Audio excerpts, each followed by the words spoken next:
Sí, está en el caos de 30 minutos y en la mañana.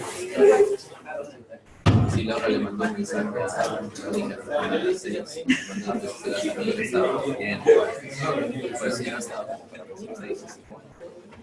Buenas tardes. Buenas tardes para también nos están siguiendo desde el interior. Bueno, mi nombre es Javier Álvarez, soy médico de terapia intensiva del Hospital Austral. Soy docente del Curso Superior de SATI ya hace unos años. Y el tema que nos toca hoy es la evaluación del monitoreo o la evaluación de la mecánica ventilatoria a través del monitoreo. Es un tema que todos conocen, que muchas de las cosas acá ya van a ser muy habladas por todos ustedes en el diario de la evaluación de sus pacientes. Y la idea es poder hacer una clase interactiva, vivir, digamos, o transmitir experiencias que hayan tenido ustedes con el monitoreo y hacer una secuencia de, digamos, de seguimiento del monitoreo a partir de la ecuación de movimiento del sistema respiratorio, ver las variables que podemos analizar y cómo se ven esas variables a través de las curvas a lo largo del tiempo o de los bucles. Y estamos a ver todo lo que tenga que ver con el monitoreo de las presiones estáticas, compliance específicas. Vamos a hacer la evaluación de las resistencias que podemos tener como información a través de la evaluación de las resistencias. Y si llegamos, nos queda un poquito para la evaluación del trabajo respiratorio. Así que ninguno de estos temas son nuevos. La idea es que vayamos preguntando, yo voy preguntando a ustedes y hacer una clase más activa, si no, se va a hacer de goma la clase. Es un tema bastante largo. No vamos a hablar de monitoreo de gasometría ni de otras variables fuera de lo que es la mecánica ventilatoria, eso lo van a ir viendo ustedes en la clase de fisiología y en otros temas que vayan viendo. Bueno.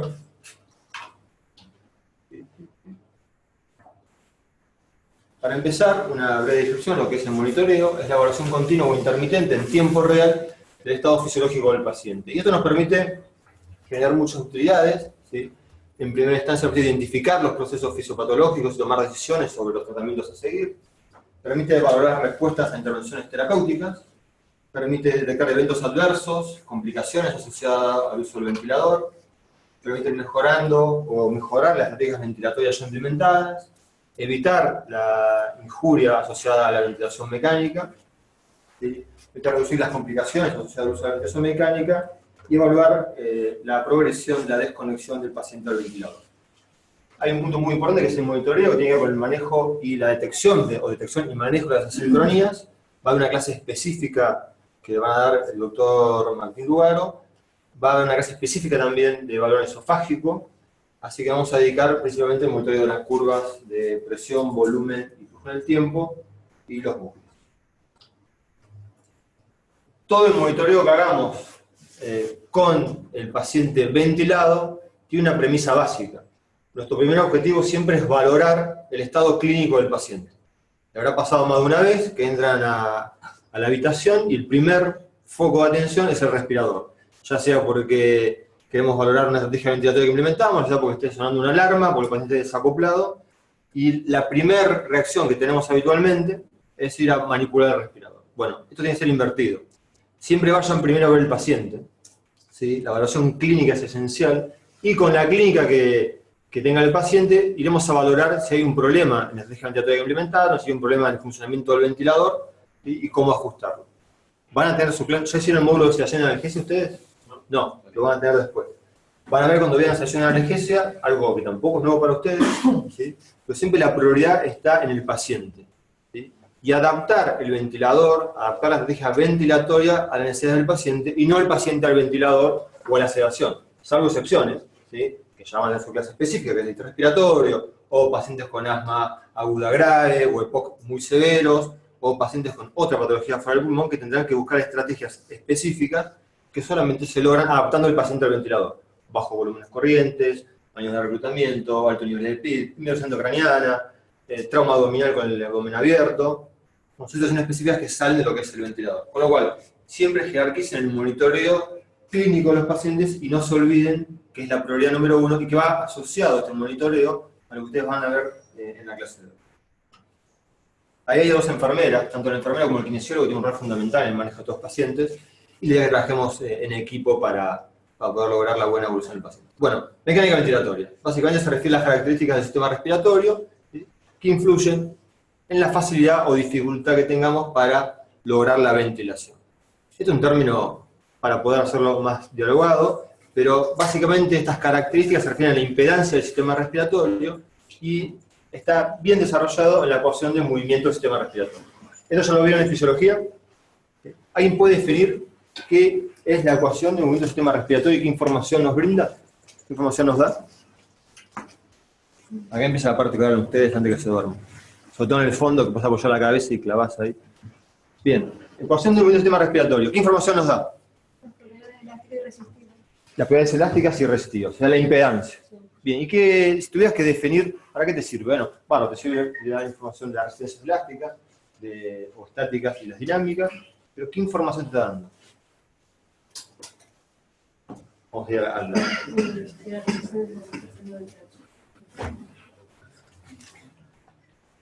Esta es la ecuación. La ecuación surge, es una ecuación matemática mucho más compleja, ¿sí? Y básicamente acá implica dos componentes que ustedes dijeron muy bien, las resistencias elásticas, ¿sí? Y las resistencias dinámicas, o la elastancia, o la inversa de ella que es la compliance, y las resistencias al flujo generado por el respirador. Pero acá vemos que tiene dos componentes, ¿sí? Por un lado, ¿sí? Tenemos aquella energía que es necesaria ejercer, o la fuerza que es necesario ejercer, con lo cual el trabajo que es necesario ejercer para generar un cambio de volumen del sistema respiratorio, o el sistema ventilatorio. Si el paciente está sedado, sin drive ventilatorio, o está relajado, todo el esfuerzo lo va a hacer el respirador, con lo cual todo el trabajo va a ser mecánico, específicamente de la máquina. Pero, si nuestro paciente está interactuando, ¿sí? En modalidades asistido controladas, ¿sí? O en modalidades espontáneas, ya va a implicar otro generador de energía, que es el músculo del paciente o el paciente en sí. Con lo cual, por un lado, tenemos la energía necesaria, ya sea el respirador, el paciente o la combinación de los dos, para generar un cambio de volumen, ¿sí? En el sistema respiratorio, o sea, para generar la ventilación. Para hacer esto va a tener que vencer este gradiente o estas fuerzas de resistencia, ¿sí? Que por un lado tiene un componente resistivo puro, que es el de las vías aéreas, y los tubos y los dispositivos del circuito del ventilador. Y por otro lado va a tener un componente elástico, que implica a su vez otros dos componentes. ¿Cuáles son? ¿Cómo? La caja torácica y el pulmón. ¿Sí? Y acá podemos poner un tercero, que es en los pacientes sedados, en los pacientes en supino, ¿sí? El efecto, ¿sí? De la cavidad abdominal y la presión intraabdominal, las vísceras abdominales. ¿Sí? Lo mismo, la influencia que tiene, si bien nunca lo nombramos, hablamos del tórax, no solamente la parrilla costal, sino los órganos del mediastino. ¿Bien? Entonces, la ecuación de movimiento del sistema respiratorio nos da información acerca de la energía necesaria para vencer los gradientes resistivos y elásticos que permitan generar un cambio de volumen. De esta fórmula podemos sacar dos componentes más. Hay dos generadores de presión, ¿sí? Que generan este cambio de volumen en el sistema respiratorio. ¿Cuáles van a ser esos generadores de presión? Dos variables, que son dos variables primarias, que la vamos a ver. Uno, el flujo, ¿sí? El flujo va a generar un aumento de la presión, que va a depender de las propiedades resistivas dinámicas, ¿sí? Y por otro lado el volumen, ¿sí? Que va a generar una presión que va a depender de las características elásticas del sistema respiratorio. Hay otros componentes, ¿sí? Que uno generalmente los excluye en el estudio de estos pacientes, ¿sí? Como son la resistencia de la deformación de los tejidos, la inercia del sistema respiratorio, el componente del surfactante y la alteración surfactante, y nos queda resumida en los dos componentes principales, que es la resistencia elástica y la resistencia dinámica. Todo esto se calcula a partir de una presión base, ¿sí? Que puede ser 0, si no estamos usando PIB, o la PIB que estemos administrando nosotros. Siempre para valorar esta fórmula tenemos que tener en cuenta la PIB intrínseca, con lo cual en la fórmula, cuando hablamos de PIB total. Esta curva de presión-tiempo, que está basada en el modo ventilatorio controlado por volumen, ¿sí? Con la de flujo cuadrada, que es como se estudia la mecánica del paciente, por lo menos desde los libros, nos informa, ¿sí? De diferentes componentes. Vamos pasando rápido esto. Tenemos un componente del área bajo la curva que corresponde a la mecánica estática, que son presiones necesarias para vencer estas fuerzas elásticas, y un componente dinámico, tanto en insuflación como en expiración, tanto en inspiración como en expiración, que son las fuerzas necesarias para vencer las fuerzas resistivas dinámicas. Esto es lo que decíamos hace un ratito. Esta impedancia del sistema respiratorio está compuesta por la resistencia elástica al tejido pulmonar y la caja torácica, y la fuerza de tensión superficial, la interfase de gas líquido a nivel alveolar, y componente resistivo tiene que ver con la resistencia friccional del flujo al gas a través de la vía aérea. Recuerden que la resistencia se genera principalmente ¿dónde? En el sistema respiratorio.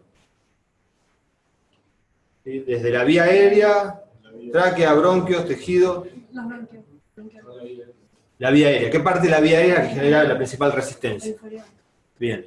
Todo el componente resistivo, el 90% de las resistencias dinámicas, tiene que ver con la vía aérea. Ya vamos a ver el efecto que tiene cuando veamos resistencia específicamente, las vías aéreas más pequeñas.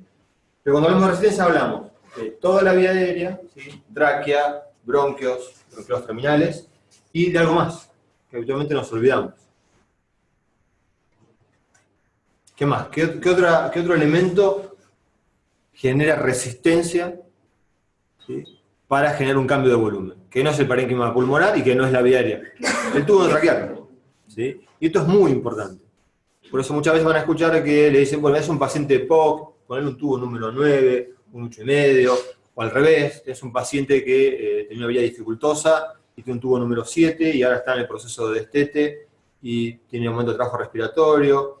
Entonces siempre no habría que cambiarle el tubo. Bueno, los tubos endotraqueales, ya lo vamos a ver después, generan un muy importante de esta resistencia, lo mismo que el resto de la vía aérea del paciente.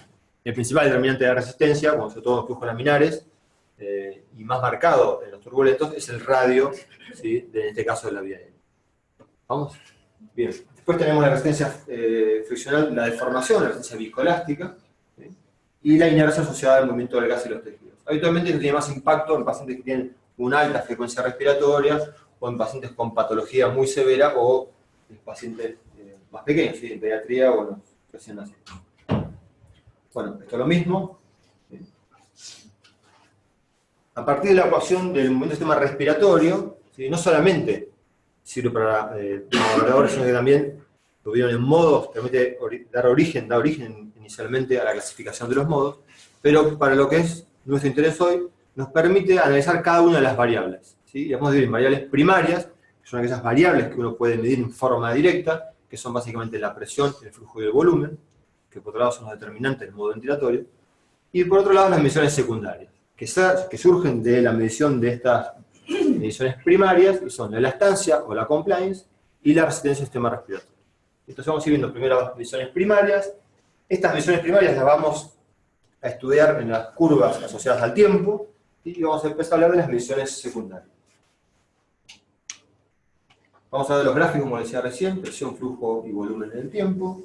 Y vamos a ver de los loops, que habitualmente uno tiene bastante olvidado, ¿sí? Sobre todo el presión-volumen, y el de flujo-volumen, que nos brinda muchísima información.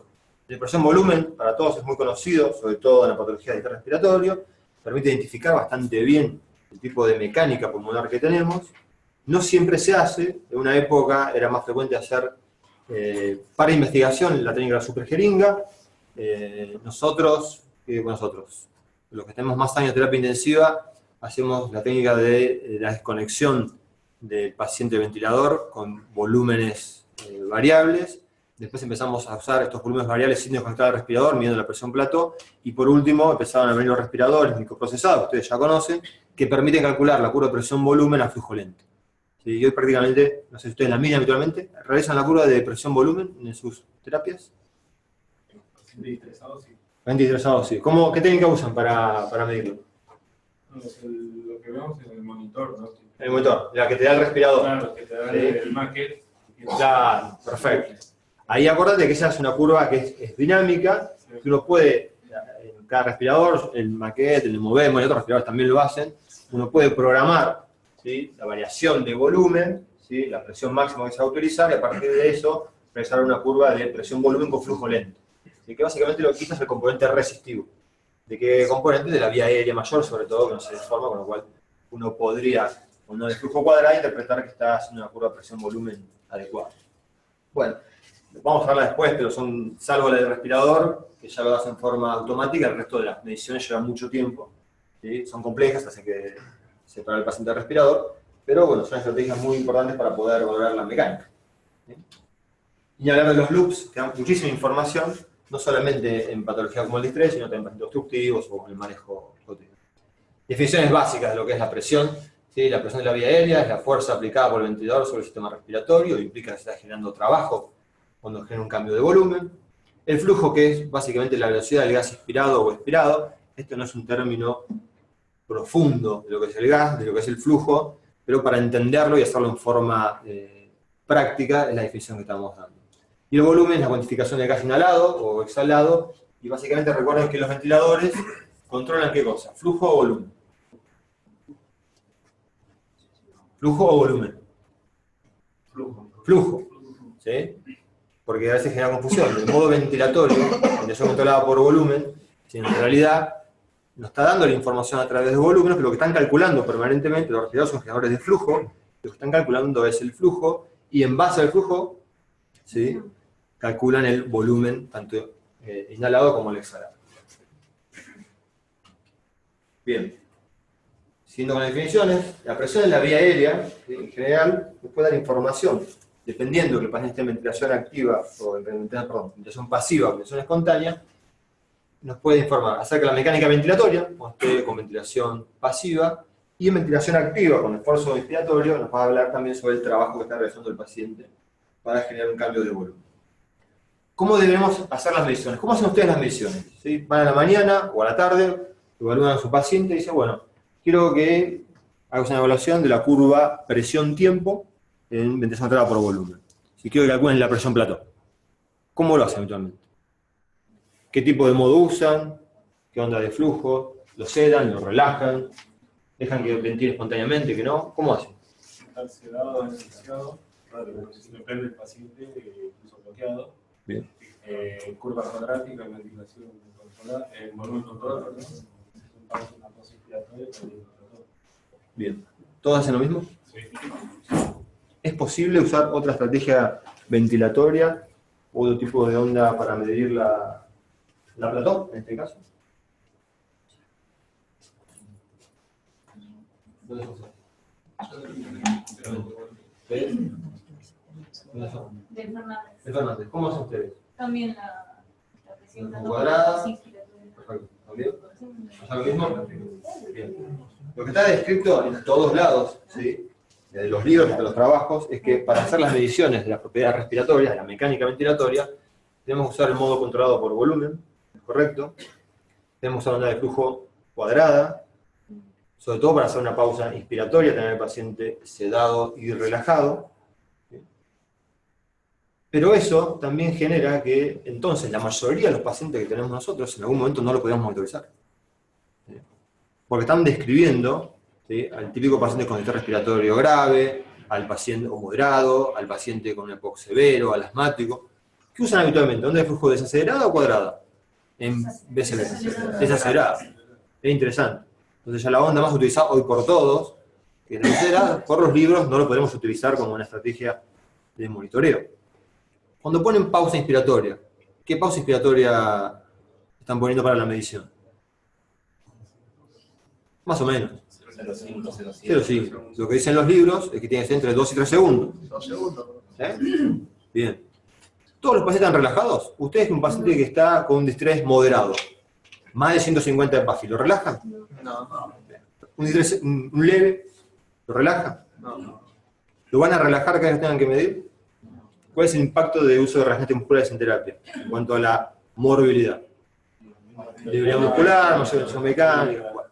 Entonces, primer concepto, en la teoría, ¿sí? y uno va a hacer correctamente las cosas de donde obtiene mejor beneficio en la medición, es con el paciente, ventilado por ventilación controlada por volumen, controlada, ¿sí? Sedado, relajado, con onda de flujo cuadrada. Una pausa inspiratoria para medir plató de entre 2 y 3 segundos. En distrés, probablemente, como las fuentes de tiempo son más cortas, nosotros logremos el equilibrio del sistema respiratorio con una pausa más corta, por eso somos 0,5 o 1 segundo. ¿Sí? Pero podemos utilizar, ¿sí? O podemos monitorizar a los pacientes en volumen control con onda desacelerada, podemos monitorizar a los pacientes en ventilación controlada por presión, y podemos monitorizar a los pacientes sin necesidad de estar relajados. ¿Sí? Obviamente va a depender de la severidad del paciente, ¿sí? Y el objetivo del monitoreo. ¿Por qué es importante esto? Porque no perder posibilidades de monitorizar al paciente bajo ciertas condiciones. Para lo que es la teoría, para el estudio y para los pacientes críticos, lo que dicen ustedes es lo que está escrito en los libros y es lo que todos hacemos. ¿Sí?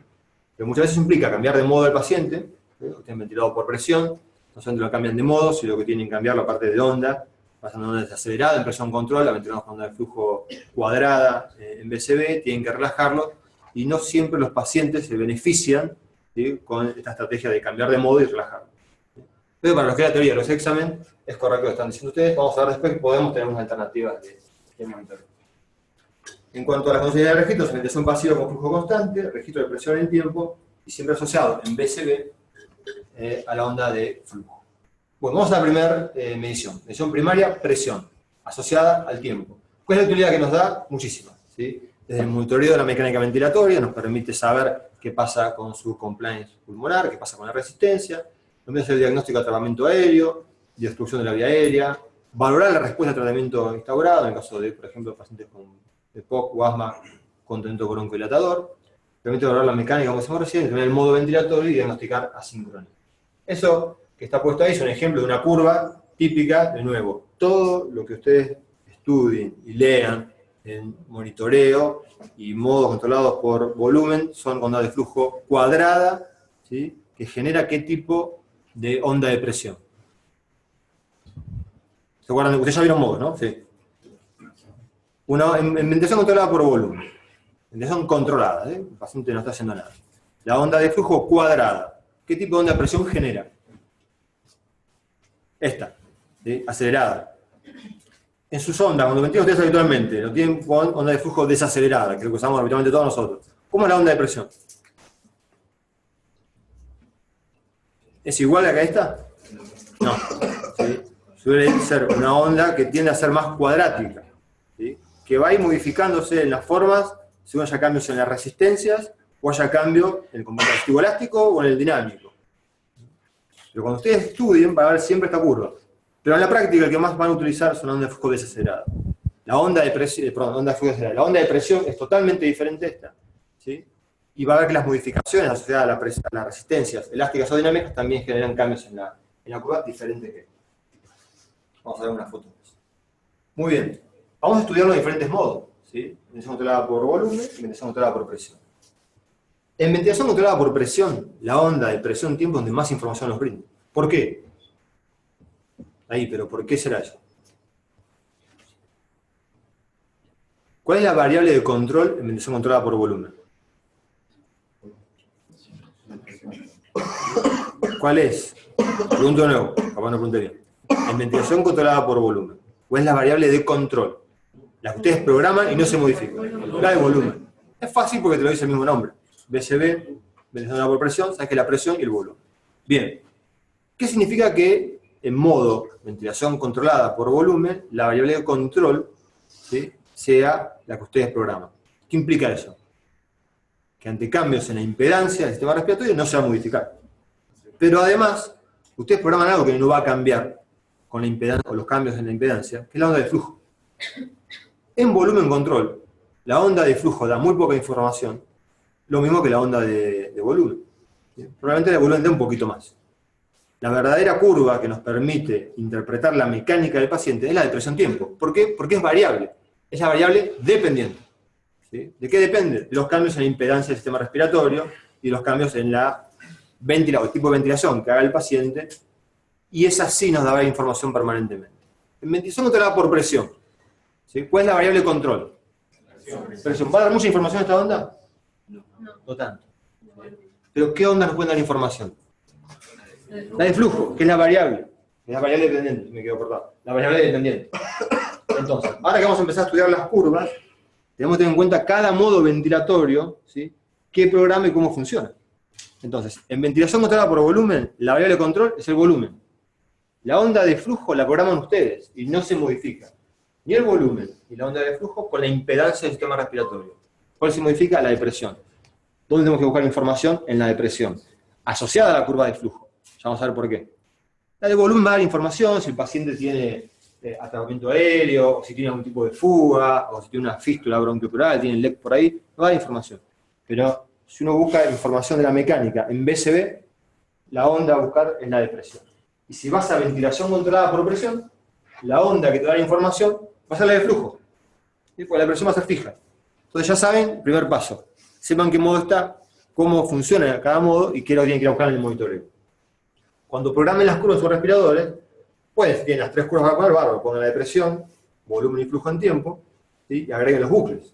Hoy la mayoría de respiradores hacen todas a la vez. Ahora, si tienen que elegir dos curvas de 3, ¿sí? En BCB van a elegir la de presión, ¿sí? Y eventualmente la de volumen, porque la de flujo no va a cambiar. Y en presión control van a elegir la onda de flujo y la de volumen, si la de presión no va a cambiar. ¿Sí? Eso es importante cuando uno empieza a programar el ventilador cuando intuba y ventila por el paciente. Entonces, BCB, onda de presión en el tiempo, variable dependiente, ¿sí? ¿Dependiente de qué? Del sistema ventilatorio, cambio del sistema ventilatorio, y la que nos brinda información. Bien, ¿qué podemos medir en la onda de presión-tiempo? ¿Qué podemos medir? ¿Qué miden ustedes? Lo hacen todos los días. La presión axilar, pico. Pico, plató. La media. La media. La peseta también se puede monitorizar, es mucho más complejo, lo vamos a hablar, pero no lo hagamos frecuentemente. Y una más. La PIP. Y dentro de la PIP, la autopip. ¿Sí? Bien, ¿qué es la presión pico? Ya esto es más fácil, esto es más de lectura de todos los días. No es. La presión máxima de la vida aérea. Bien, perfecto. La presión máxima de la vida aérea. ¿Qué información te da? Si pasamos, una resistencia electrónica que Bien, perfecto. ¿Solamente eso? ¿Qué más? Obstrucciones en el tubo, aumento Moco. de secreciones. Bien, moco, perfecto. Bien, ¿algo más? Viene el jefe de residente o tu staff y te dice: la presión pico está aumentada, este paciente está con de la compresión. Motora. Bien, signomotora. Bien.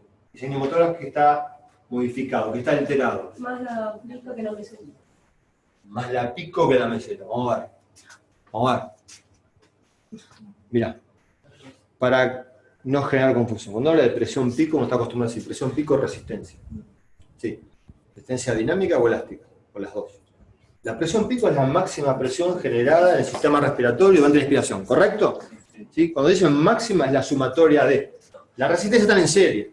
¿Sí? Con lo cual, el monitoreo de la presión pico te dice que puedes tener una alteración en el componente resistivo, elástico, o sea, la complacencia, ¿sí? Y el componente resistivo dinámico, que es la resistencia friccional, ¿sí? Que va a estar determinado o por el volumen o por el flujo. Ahora bien, ¿qué implica todo eso? Que tu paciente puede estar con el tubo fuera, entonces la presión pico va a bajar, ¿sí? Primer dato. O con desconexión de respirador, eso es un tubo, desconexión de respirador, presión pico abajo. ¿Sí? Presión pico alta, y ahí empezás.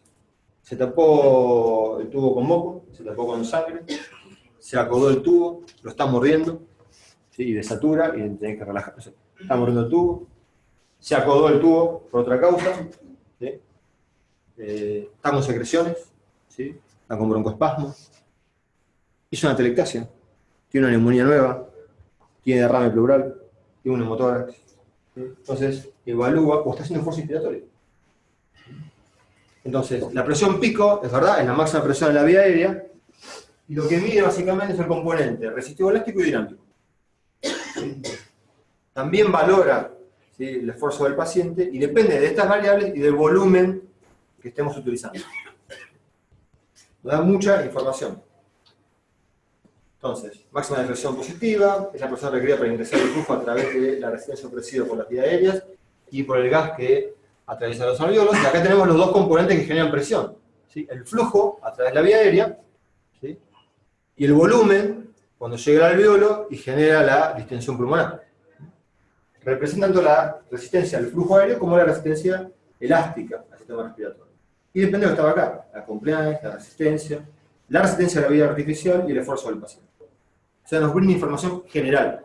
Entonces, ante un paciente que tiene aumento de la presión pico, ¿hay forma de saber si es un componente resistivo o es elástico? El primer paso, ¿cuál sería? Bueno, el paciente. ¿Sí? Fácil, lo ves, mira, está mordiendo el tubo, se llenó de moco, te está sacando sangre por el tubo. No quiere decir que sean las otras causas, pero vos podés identificarlo. Se desconectó el respirador, lo ocultás, hipoventila pulmón izquierdo, es porque se progresó el tubo, o fuga aire por la boca, ¿sí? Tiene el balón que te marca 25 centímetros de agua y está fugando burbujas por todos lados, el tubo está afuera. ¿Sí? Entonces, lo primero es la evaluación clínica. Y después, sí podés hacer lo que habían comentado, es hacer una pausa inspiratoria y medir la presión plató. Que ahora vamos a ver cómo podemos diferenciar, hay un pequeño algoritmo para poder ver cuál es la diferencia. Bueno, presión meseta. ¿Qué es la presión meseta? La presión del flujo cero. Bien, la presión, ¿sí? Cuando, después de una pausa de 2-3 segundos, deja de haber flujo. Para que deje de haber flujo, si hicimos una pausa suficiente, es que hubo una distribución adecuada en el pulmón, ¿sí? Y nos brinda información. ¿Qué información nos brinda? La presión. Miren, cada uno va a ir y su jefe le va a decir cosas distintas, pero no le digan que la presión plató mide qué cosa. ¿Qué mide la presión plató? A ustedes, no importa lo que hayan leído.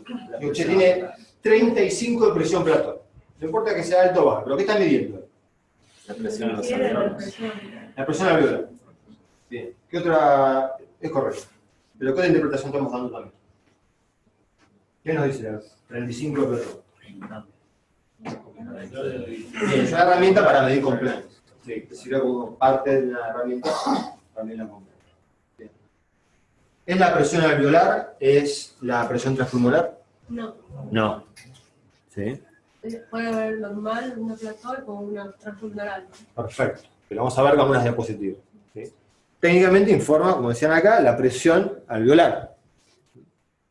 En realidad, la información que está brindando, principalmente, es la propiedad, digamos, de recoil elástico del sistema tóraco-pulmonar. ¿Sí? El gran problema con la presión plató que tenemos, y que esto ha sido discusión de toda la vida, es que qué valor de presión plató deberíamos tener en un paciente con pulmón sano y con un pulmón enfermo. Y es una variable que indirectamente lo estamos usando a diario como presión transpulmonar. Porque realmente la utilidad que uno encuentra en la presión plató, en la práctica de decir, bueno, mira, tiene 30 de plató. ¿Es mucho o es poco? No, parece correcto. Depende si tu paciente tiene 6 mililitros kilo o 8 mililitros kilo. ¿Sí? Pero por lo menos es que para todos los que estamos acá, con 30 o menos, te quedas tranquilo. ¿Por qué? Porque tu presión transpulmonar, ¿sí?, no va a superar esos 30 centímetros de agua. ¿Sí? Pero en realidad es poca la información que nos está dando sobre presión transpulmonar. ¿Sí? Casi nula. Sobre todo en cierto grupo de pacientes. ¿Sí? Pacientes obesos, pacientes quemados, pacientes con trastorno de la caja torácica, donde muchas veces la información que nos está dando, sabes que no va a tener más de eso. Ahora, de ahí para abajo, no sabes cuál es el valor real. Entonces, la presión meseta o presión plató es la presión necesaria para superar el retroceso elástico del sistema tóraco-pulmonar. Es la presión de equilibrio del sistema respiratorio, que tiene una pausa. Es la presión requerida para extender el sistema respiratorio, generada por el volumen. ¿Sí? Y como no hay flujo inspiratorio, se considera que es igual a la presión alveolar. A volúmenes constantes, le cambia el apretón, reflejan alteraciones en la compliance o la PIP. Y esto vamos a ver como en la compliance pulmonar, cuando vamos a medir, ¿cómo se mide compliance? ¿Cuál es la fórmula de compliance pulmonar estática? PT sobre plató menos PIP. Plató menos PIP. ¿Sí? Entonces, esa plató va a estar modificada, obviamente por la complacencia pulmonar, ¿sí?, por el componente elástico del pulmón, ¿sí?, que va a estar modificada por la PIP que tenga el paciente, y acá el componente que se le va a agregar es la autopip simultáneamente del paciente. Entonces es PIP total, que vamos a ver. PZ, la nombramos, es la presión generada después de iniciado la pausa inspiratoria, ¿sí?, de los 0.1 segundos, para que haya un descenso inicial de la curva y después continúa hasta la presión meseta. Tiene que ver con la distribución del gas al inicio en el pulmón, ¿sí?, en alveolos de diferentes constantes de tiempo. ¿Sí? Es muy difícil medirla, generalmente es más para investigación. Y por último la PIP, que va a depender si nosotros programamos como PIP externa o como PIP intrínseca, si está generada por la estrategia ventilatoria o por la patología del paciente. Y siempre recuerden, cuando vayamos a medir PIP, tendremos que medir la PIP total, que es la PIP externa, ¿sí?, más la PIP intrínseca. Después vamos a hablar de autopip en particular. Muy bien, y en esta curva podemos discriminar, es una curva Y vamos a ver un poquito. ¿Podríamos saber en qué modo ventilatorio está con esas dos curvas? Ahí justo es medio un nip, pero faltaría ver la onda de flujo. ¿Cómo es la onda de flujo? No es una cuadrada, ¿sí? En presión control, ¿puede haber onda de flujo cuadrada?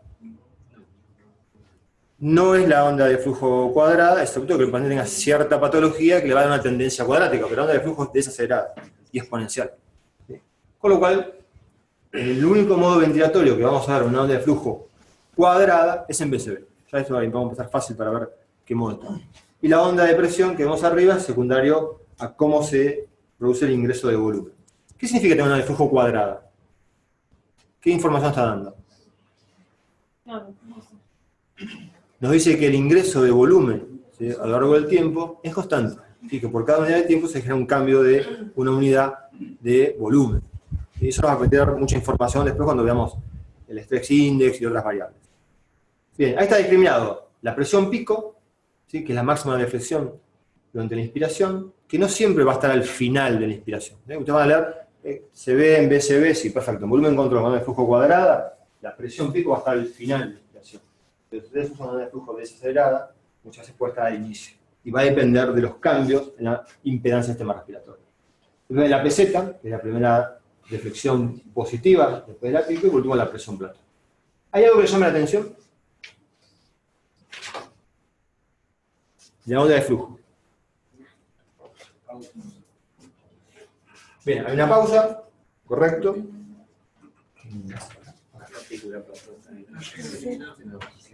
Bien, acá está la pausa. ¿Qué más? Bien.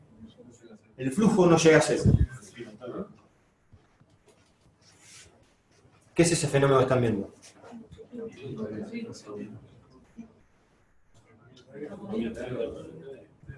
Bien. Lo que están viendo es el tratamiento aéreo o autopip, ¿sí? Sabemos que el paciente, cuando inicia la inspiración, todavía tiene flujo expiratorio. O sea, el tiempo del paciente es insuficiente para eliminarlo o tiene alguna alteración que está generando atrapamiento aéreo. Muy bien. Y en el delta pico plató, ¿qué le llama la atención? ¿Tiene cuánto de pico? 45 de pico. 46 de pico. ¿Sí? La presión pico está elevada. Habitualmente uno busca de 40 para abajo, un pulmón sano que está por debajo de 30. Acá el paciente tiene 45 de presión pico, supongamos que el paciente estaba con broncoespasmo en ese momento. Si no, es un número nada más. Bien. ¿Qué delta pico plató tiene? 5, 6 puntos. ¿Sí? Acá probablemente, ¿sí?, con este aumento. ¿Y qué presión plato tiene? 35. O sea, aumento de la presión pico con aumento de la plató. ¿Cuál puede ser la causa de esto? El aumento de la presión plató, lo que se ve ahí. Bien. O sea, el aumento de la presión plató puede estar llevando. ¿Por qué mecanismo aumento de la presión pico? Autopico. ¿Sí? Entonces el paciente asmático o el EPOC, ¿sí?, puede tener aumento de la presión pico por aumento de la presión plató a expensas del tratamiento aéreo. Y no solamente por aumento de la resistencia en la vía aérea. Por eso es importante poder definirlo. A ver, asmático, aumento de presión pico, broncoespasmo. Sí. Pero no solamente broncoespasmo. Si un paciente está atrapando, en un momento ese tratamiento aéreo genera un aumento del volumen de fin de expiración, ¿sí?, que genera aumento de las presiones, y la primera presión que aumenta es la presión plató, y vamos a ver que se puede medir a través del delta de presión plató al autopip, y eso genera aumento de la presión pico. ¿Cómo está la presión media de este paciente? Aumentada. Entonces, en este ejemplo podemos ver un paciente que tiene aumento de la presión pico, que el componente probablemente principal es el aumento de una alteración en la compliance pulmonar, la reducción de la compliance pulmonar, ¿sí?, y que ese mecanismo sea el atrapamiento aéreo. ¿Sí? En todas sus posiciones, no tenemos la clínica del paciente. Pero es mucha información que podemos sacar en las curvas. Presión media. ¿La miden habitualmente? ¿Para qué sirve la presión media?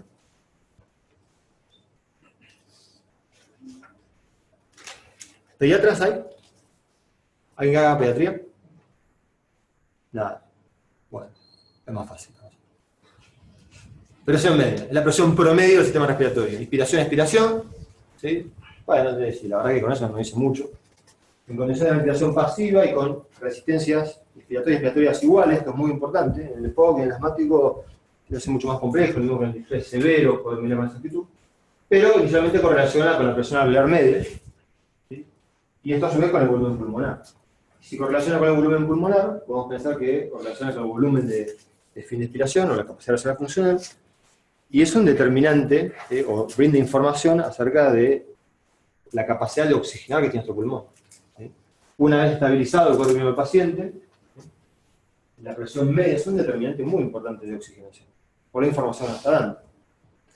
Y genera otra interacción muy importante, que ante presiones medias elevadas, ¿sí? Esto impacta ¿a qué nivel? A nivel hemodinámico, ¿sí? Es un determinante de las alteraciones hemodinámicas o de la interacción cardiopulmonar, que ya van a ver ustedes la charla de eso, ¿sí? ¿Cómo lo hace? Principalmente a través de la disminución de retorno venoso.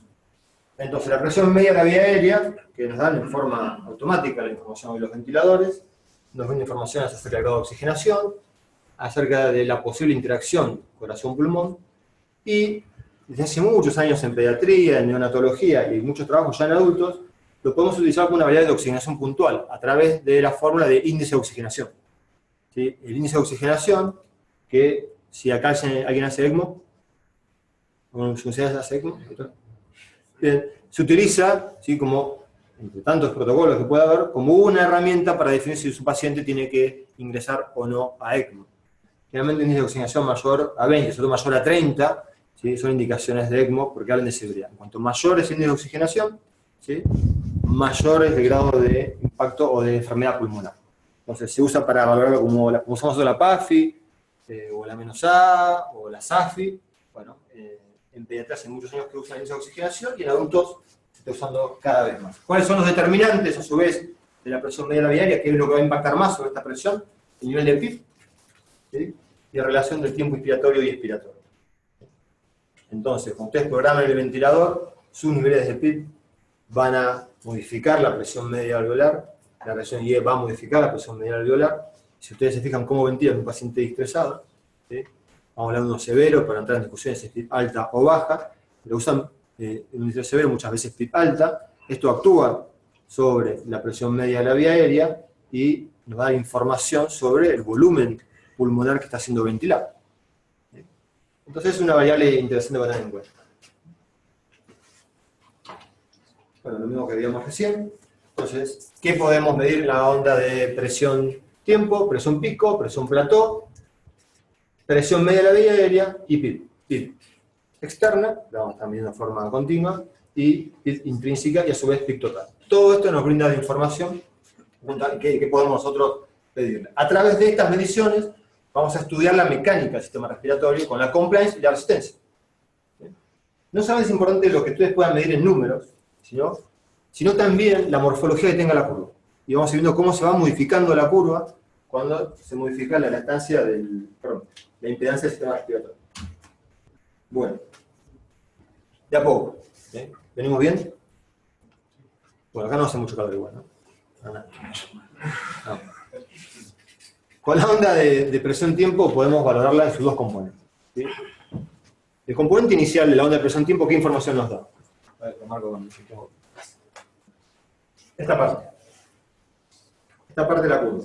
Uno podría dividirla de diferentes maneras. La curva, vamos a hablar de dos componentes, un componente inicial, ¿sí? Acá, se ve, y un segundo componente. El punto de inflexión. El punto de inflexión. Bien. Esta onda que vemos en primera se considera una onda de presión-tiempo normal, ¿sí? Lo que ven en punteado, ¿sí? Es la presión alveolar, durante la inspiración y durante la expiración. ¿Sí? La onda de presión siempre es positiva, tanto en la fase inspiratoria como expiratoria, a diferencia del flujo. Bien. ¿Cuál es la presión pico? Aproximadamente 25 centímetros de agua. Es una presión pico que parece normal. Presión plató, no sabemos, la presión alveolar está en 20 centímetros de agua y partimos de 0 de PIB. La fase inicial corresponde a la presión generada por el flujo dentro de la vía aérea. ¿Se acuerdan que hay mucho que tenemos dos componentes que generan presión, el flujo y el volumen? Entonces, esa parte inicial de la curva nos va a dar información acerca de las resistencias dinámicas. Si el paciente tiene más broncoespasmo, si el paciente está mordiendo el tubo, si lo tiene acodado. Estos son cuadros clínicos. Entonces, el primer componente habla de la resistencia dinámica. Cuando ese primer componente esté aumentado, ¿sí? Acá, vamos a hablar de sus resistencias dinámicas están aumentadas. ¿Sí? También hay otros fenómenos que lo pueden generar, ¿sí? Que es la presencia de autopip. ¿Cómo lo vamos a hacer? Solamente yendo a medir autopip. La presión alveolar nosotros no la podemos medir en forma directa. Esto simplemente para entender en forma práctica que la fase inicial de la curva presión-tiempo tiene que ver con la presión generada por el flujo a través de la vía aérea, ¿sí? Y por los fenómenos previos como el autopip. A partir de qué presión se inicia el ciclo ventilatorio. La segunda fase de la curva nos da información acerca de las propiedades elásticas. ¿Sí? ¿Escucharon hablar de Stress Index o índice de estrés? ¿Sí? Bueno, el índice de estrés es un programa que uno debería tenerlo en un ventilador o en otros equipos como el FluxMed, si alguno de ustedes lo tiene, lo ha autorizado, ¿sí? Que nos brinda información acerca de un valor puntual, si es mayor de 1, si es menor de 1 igual a 1. El índice de estrés se considera como normal entre 0,9 y 1,1, pero son mediciones muy específicas que nosotros a simple ojo no lo podemos ver. ¿Sí? El objetivo del monitoreo, ¿sí? No es llegar a ver el paciente cuando tiene 70 de presión pico y 50 de plató, sino poder adelantarnos a los cambios, ¿sí? Y poder analizar cómo va el paciente evolucionando. Obviamente que sirve en situaciones como esta, pero el Stress Index generalmente tiene que ir un proceso informático donde te da el número. Pero en ciertas situaciones se puede visualizar cambios en la onda que nos van a estar hablando de ese Stress Index en forma marcada, ¿no? Entonces tenemos que la propiedad elástica va a estar modificada y vemos esta curva acá, presión-tiempo, tiene una concavidad hacia abajo. ¿De qué nos está hablando? ¿Y qué podemos hacer con eso? Recuerden que esto están ventilando con una onda de flujo cuadrada. Vamos a ver la onda de flujo, para entenderlo mejor. Miren. Después vamos a hablar de esto, pero es práctico para, si no, es todo en el aire. Nosotros tenemos una onda de flujo cuadrada. O sea, por cada unidad de tiempo es una unidad de volumen. ¿Sí? El ingreso de volumen es constante. Entonces, si la velocidad es constante, si por cada unidad de presión se genera un cambio de volumen constante, la onda va a ser rectilínea. ¿En qué curva? En la de presión. ¿Sí? Se generan cambios de presión en forma constante con el aumento del volumen. Eso a lo largo del tiempo. Después vamos a ver cómo se relaciona eso con la presión, con la curva de presión-volumen. Bien. Si los cambios de presión no generan en forma lineal cambios de volumen, algo está pasando al paciente. Entonces, en esta curva,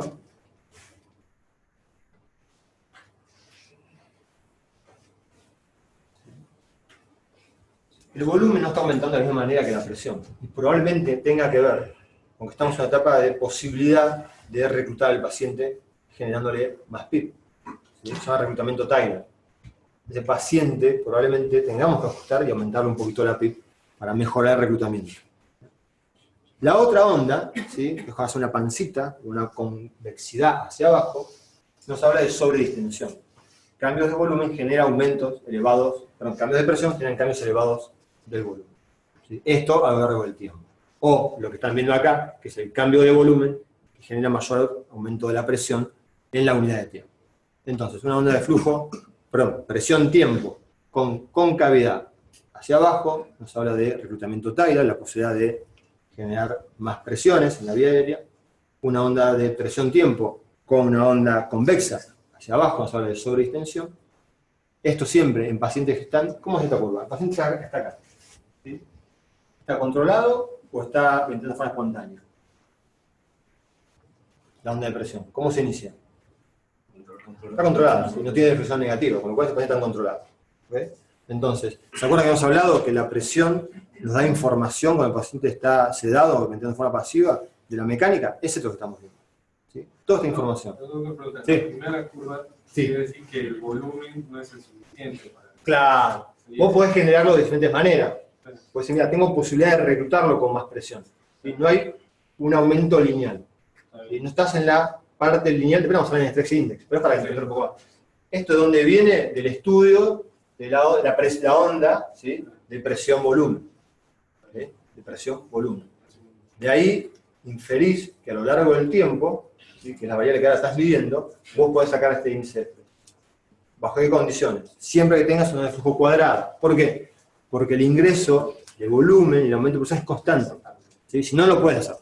Si vos pones una onda de flujo desacelerada, tenés mucho flujo al inicio, gran cambio de presión al inicio y después el flujo se hace más lento, con lo cual no lo puedes inferir, no puedes ajustar a esa onda. Entonces, cuando vos medís en volumen control, con el paciente sedado, donde el flujo cuadrada, y donde el ingreso de volumen es constante, podés obtener esta onda de presión-tiempo infiriendo a la curva de presión-volumen. ¿Sí? Cuando es rectilínea, como esta, ¿sí?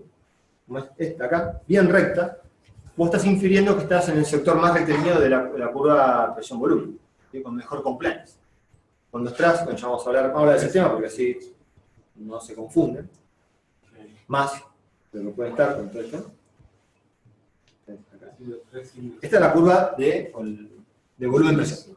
¿Sí? O sea que tiene tres componentes. El componente inicial, ¿sí? Que tiene que ver con la etapa de reclutamiento, punto de presión inferior, una parte lineal, que es la mejor compliance, y una fase que está plana, que tiene que ver con descenso de la compliance pulmonar y probablemente de sobredistensión. Se recluta durante toda la fase inspiratoria. Nosotros cuando empezamos a estudiar el distrés, nos decían que teníamos que ventilar en el punto de inflexión inferior 2 centímetros cuadrados. ¿Por qué? Porque ahí se recluta. Y nos enseñaron que la curva de presión-volumen nos permitía ajustar la PIP, que es una variable expiratoria, durante la inspiración. ¿Sí? O sea, al revés. Pero bueno, eso lo publicó gente muy importante. Pero fisiopatológicamente, sí, indirectamente lo puedes calcular, pero no es correcto. Bueno, onda de volumen-presión, la fase rectilínea, mejor compliance. Esto corresponde en la onda presión-tiempo, ¿sí? A la parte rectilínea de la curva. Esta fase, ¿ven? ¿Ven acá? Esta sería una onda presión-tiempo normal. ¿Ven? Y esto es igual a 1 la relación, 1 a 1. Cuando el estrés fin está por debajo de 1, ¿sí? Es una curva convexa, va modificándose, pero ya estamos en la fase más de reclutamiento, ¿sí? O de potencial reclutamiento Tidal, que se le dice. Cuando estamos en la fase más plana y superior de la curva de volumen-presión, que todos sabemos que tiene que ver con la sobredistensión predominantemente, ¿sí? Te va a modificar la onda de presión-tiempo con una convexidad hacia abajo. ¿Sí? ¿Se entiende eso? Se logra solamente con una onda de flujo cuadrada. Bien.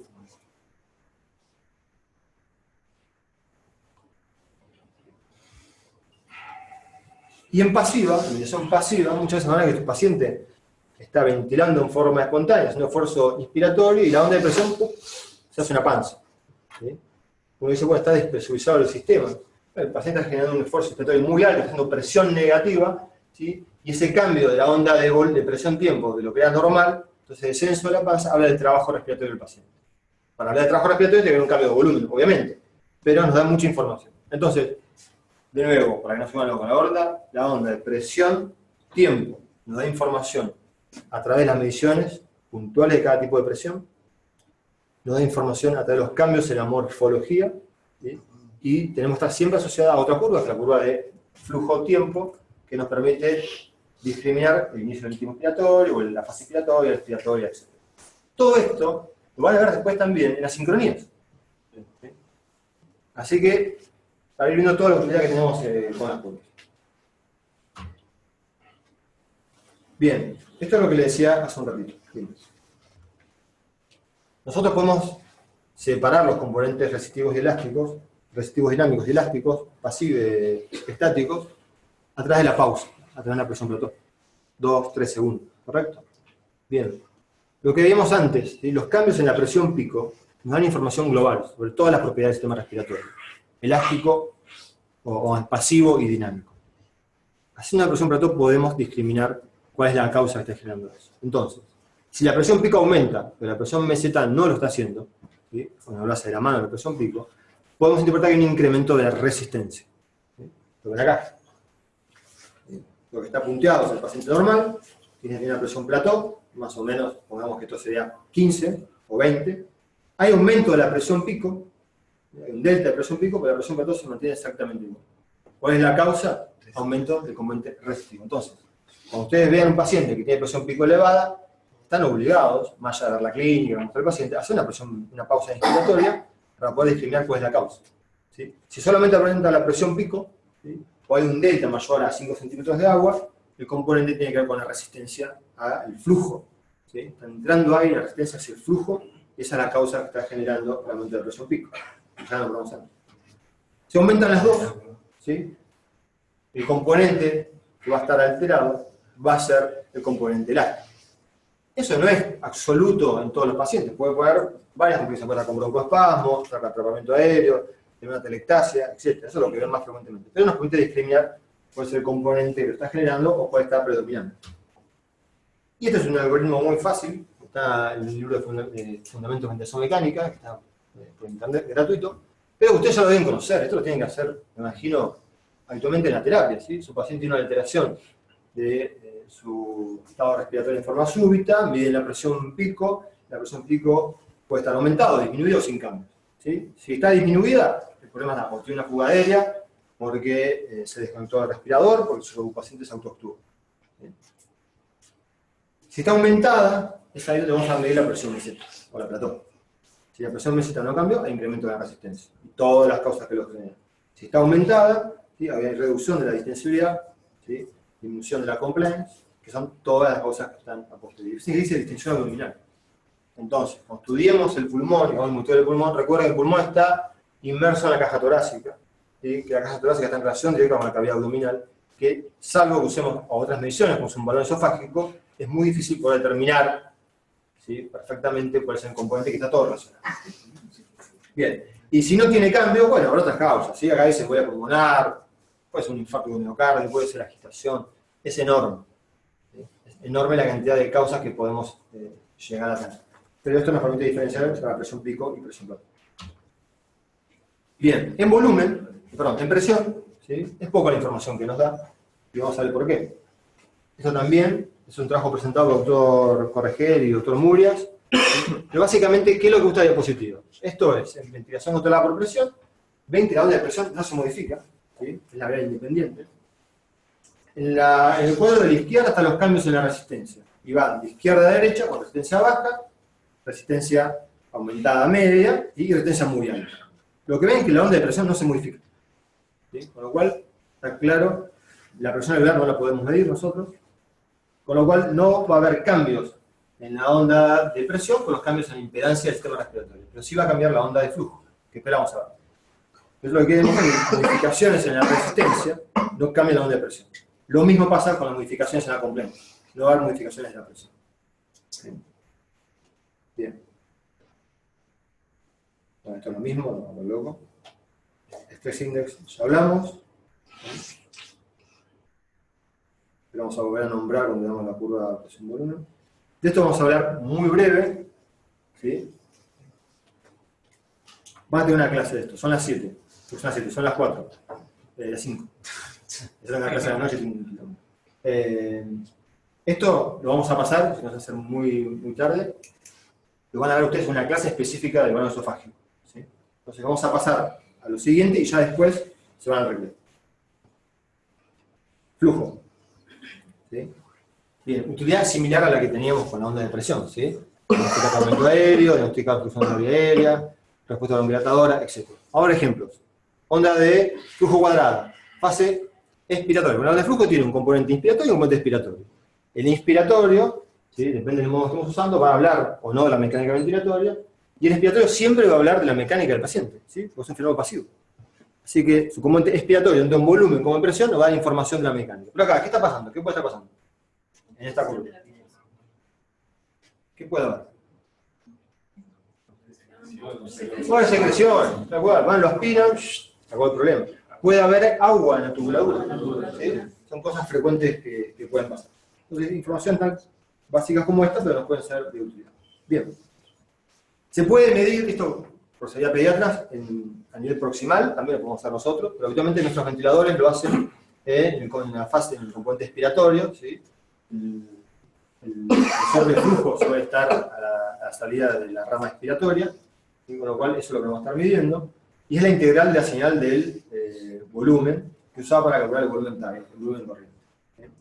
La curva de flujo-tiempo nos permite determinar el inicio y el fin del ciclo expiratorio, lo mismo el inicio y el fin del ciclo expiratorio, la presencia de autopip, ¿sí? Y la relación IE. Bien, onda de flujo de nuevo, cuadrada, componente inspiratorio, que siempre es positivo. Esto es muy básico, pero bueno, es obligación darlo, está programado así, como en todos los respiradores, y un componente negativo que es el componente expiratorio. Vamos a pasar rápido. Bien, práctico. Primer curva. ¿Algo que llama la atención de la curva de la izquierda? A mí no me llama la atención y no está puesta para que llame la atención. Así que es una curva que podemos considerar como normal. Onda de flujo, es una onda de flujo cuadrada, aunque tiene un poquito ahí de movimiento en esa fase, pero vamos a considerar como una onda de flujo cuadrada normal. ¿Modo ventilatorio? Volumen. ¿Puede ser presión? No, perfecto. Tenemos un pico flujo inspiratorio, un pico flujo expiratorio, inspiratorio, expiratorio, y la onda de flujo llega a cero. ¿Qué significa esto? Bien, no hay atrapamiento aéreo. Significa que el tiempo expiratorio del paciente es adecuado para eliminar todo el volumen tidal que había ingresado. Y esto va a ser porque la frecuencia está bien programada, la presión está bien programada, el paciente no tiene broncoespasmo, porque su resistencia y su compliance son adecuadas para poder, o están acordes al volumen que había ingresado. Bien. Segunda onda de flujo. Ya no es normal. Analicemos el componente sobre todo expiratorio. ¿Qué le llama la atención ahí? Comparado con la primera.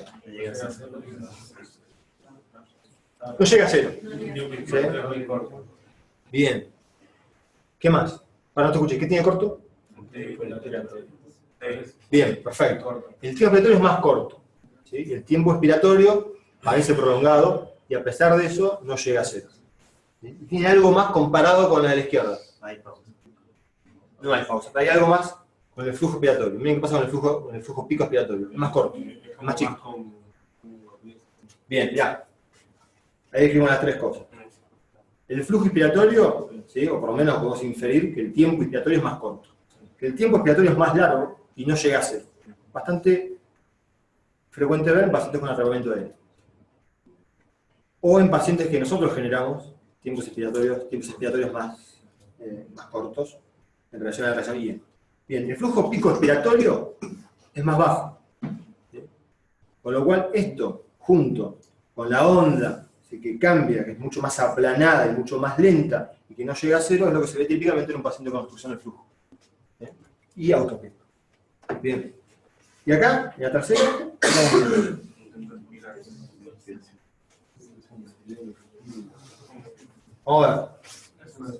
El flujo expiratorio es más chico todavía, más corto. ¿Sí? No llega a cero, tiene algo acá. Es como generando un esfuerzo. Bien, si tuviésemos una onda de presión o de volumen tiempo, podríamos identificar que esto fue un esfuerzo expiratorio inefectivo. Lo es, porque si no tendríamos que generar una onda de flujo positiva. ¿Sí? Pero bueno, esto uno va acompañando. Pero esto podemos interpretarlo que el paciente tiene esfuerzos inefectivos. ¿Cuál puede ser la causa del esfuerzo inefectivo? Y mira, comparado con la primera curva. ¿Sí? Tu paciente está con obstrucción dinámica del flujo, está con broncoespasmo, la estabas midiendo, tienes onda de flujo, donde vos decís, mira, tiene el flujo expiratorio que disminuyó, es más corto, el tiempo expiratorio es más largo, no llega a cero y ahora es un esfuerzo inefectivo. ¿Sí? ¿Cuál es la causa del esfuerzo inefectivo? Alta sensibilidad. Podría ser que uno haya programado mala sensibilidad. Hoy no pasa con los respiradores, es algo que intencionalmente lo haga, porque son válvulas muy sensibles. ¿Qué está pasando? Tiempos expiratorios cortos, puede ser, pero hay otra causa que lo ven mucho los pacientes con DNI o soporte.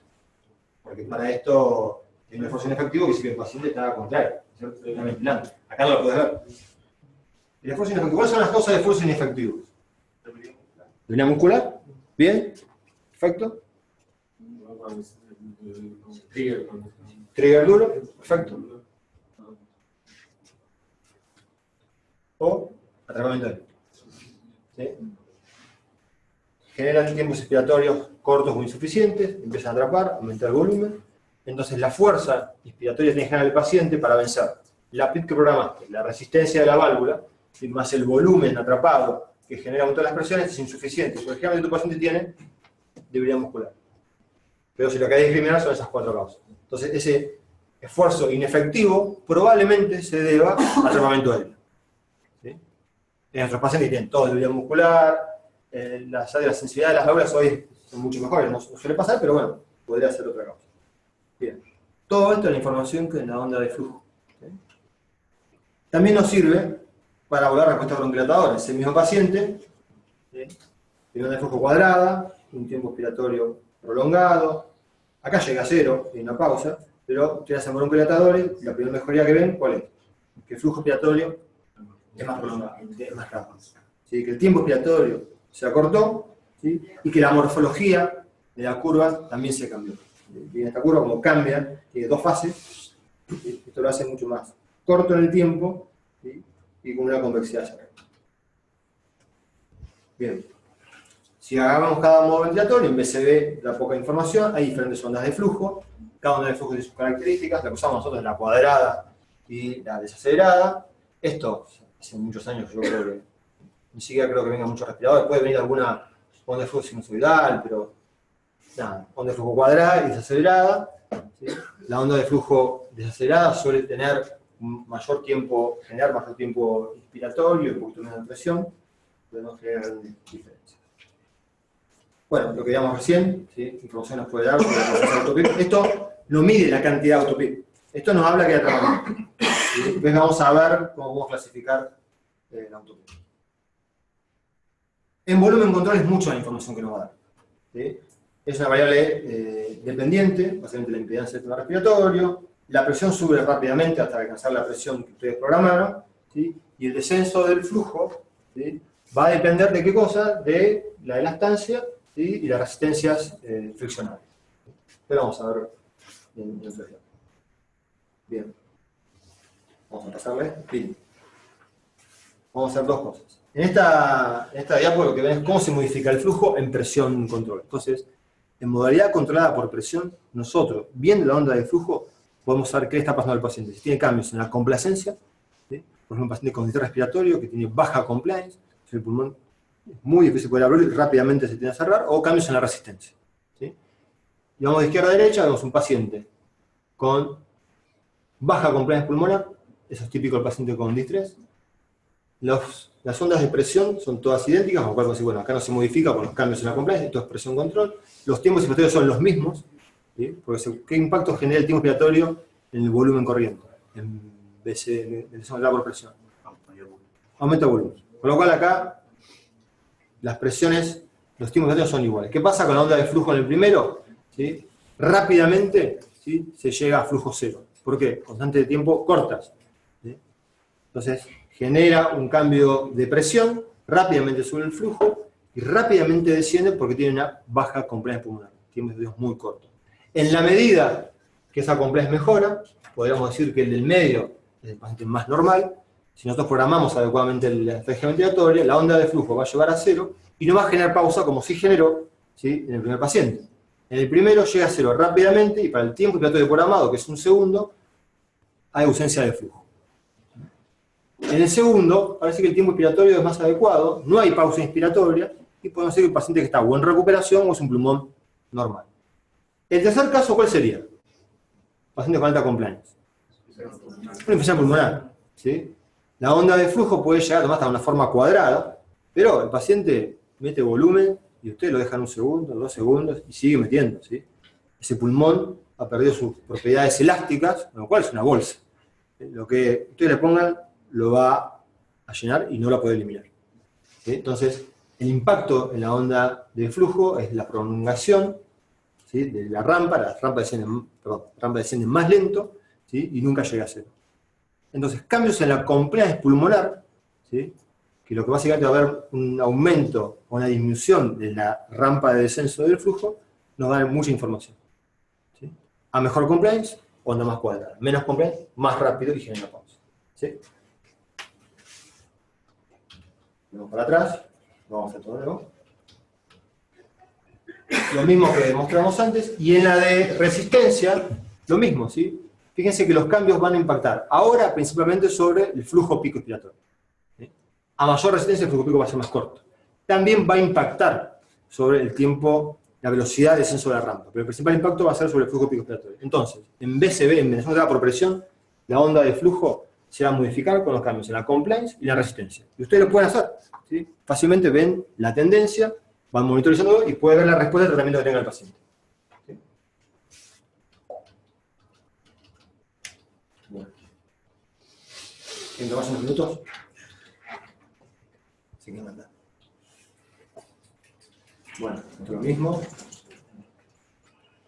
Créanme que yo estuve de su lado. Yo era residente de primer año de terapia y me enseñé a hacer el curso superior. Y me sentaba allá al fondo, pero en el Fernández, por esa época estábamos en el Fernández haciendo el curso, año 2001, y era como la muerte. Me perdí la mitad del curso porque dormí. Pero bueno, eso, traten de aprovecharlo, de interactuar y tómense 5 minutos, hacemos cortito y ya terminamos con lo que falta.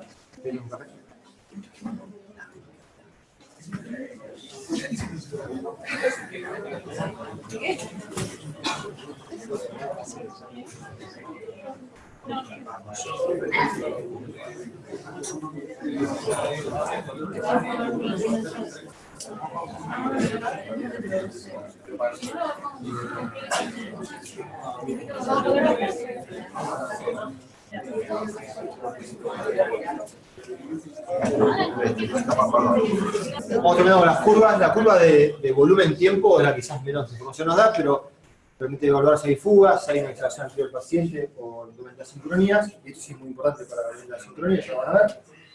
Y es un ejemplo, ¿no? Cuando la curva de volumen tiene dos componentes, siempre es positiva, un componente inspiratorio y expiratorio. Cuando la onda expiratoria no llega a cero, nos va a estar hablando que probablemente tenga un paciente con fuga. ¿Sí? Lo pueden ver porque el paciente desconectó del respirador o cuando tengan qué patología, por ejemplo. ¿En qué patología podemos ver fuga? ¿Sí? ¿Qué patología pulmonar? Una fístula. Bien, una fístula pulmonar. ¿Sí? Eso lo vamos a ver. Que te permite valorar la accesibilidad. Hay otras formas de hacerlo, pero bueno, son las situaciones que podemos llegar a ver. Onda de flujo, entonces, fugas, extracción activa, asincronías. Es un ejemplo de las bucles. Nunca le damos mucho, ustedes seguramente que sí, pero muchos no le damos importancia quizás a los bucles. Sí, vamos a ver el bucle flujo-volumen. La utilidad también es muy importante. Recuerden que se representa el eje de la Y, el flujo, el volumen de la X. La rama inspiratoria se traza siempre por arriba de la línea de base horizontal y por debajo está la expresión. Nada, utilidad, toda la onda ahí, atrapamiento aéreo, obstrucción, etcétera, etcétera. Vamos siguiéndolo. Bucle, flujo, volumen en nuestro ventilador. Rama inspiratoria siempre positiva, rama expiratoria negativa. ¿Qué cosas van a modificar? Bueno, de la onda de flujo. Primero, el modo ventilatorio que ustedes utilicen. ¿Sí? Segundo, que tenga pausa o no tenga pausa. Los tiempos inspiratorios que le pongan a la situación. Y por supuesto, la mecánica o la impedancia del sistema respiratorio y si el paciente está o no ventilando en forma espontánea. Fase inspiratoria, pico flujo inspiratorio. ¿Sí? Esto es una onda de flujo volumen en BCB y la rama expiratoria, ¿vale? El pico flujo expiratorio. Con lo cual, la información es similar a la que van a ver en las curvas de presión-tiempo y flujo-tiempo. Bien, la morfología de la rama expiratoria se modifica según la onda de flujo, viene una onda de flujo cuadrada, ¿sí? Versus la desacelerada, tienen que saber reconocerla.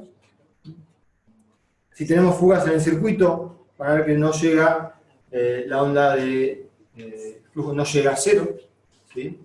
Y esto en la rama, en la X de volumen. Cuando haya obstrucción al flujo, esto es bastante típico, hay una reducción del flujo pico inspiratorio, ¿sí? Toma una forma cóncava la rama expiratoria y tampoco está llegando a cero, en este caso por atrapamiento aéreo. Lo que ven acá son 3 ondas de flujo de un paciente en estado normal, ¿sí? Con obstrucción al flujo, donde ven disminución del pico flujo expiratorio, la concavidad que toma la curva y que tampoco llega la onda a cero. Y una vez el tratamiento bronquilatador, mejora la curva, mejora el flujo expiratorio, mejora la concavidad, hace más rectilínea y llega a cero. Estas cosas muy simples que pueden ver rápido en estos grupos. Lo mismo que en la onda de flujo-tiempo, ¿sí? Lo que estamos viendo hasta ahora, pueden ver si el paciente tiene o no secreción, si tiene líquido en la tubuladura, etc. Bien. Hago unos ejemplos cortitos, ¿sí? Sin leer por arriba. Modo ventilatorio. ¿Por qué? Porque lo hice arriba, pero... No, y la La onda de flujo, ¿cómo es? Tiene una Cuadrada. cosa cuadrada, programada, aparte. Claro. Entonces tenemos un volumen controlado o está asistido controlado.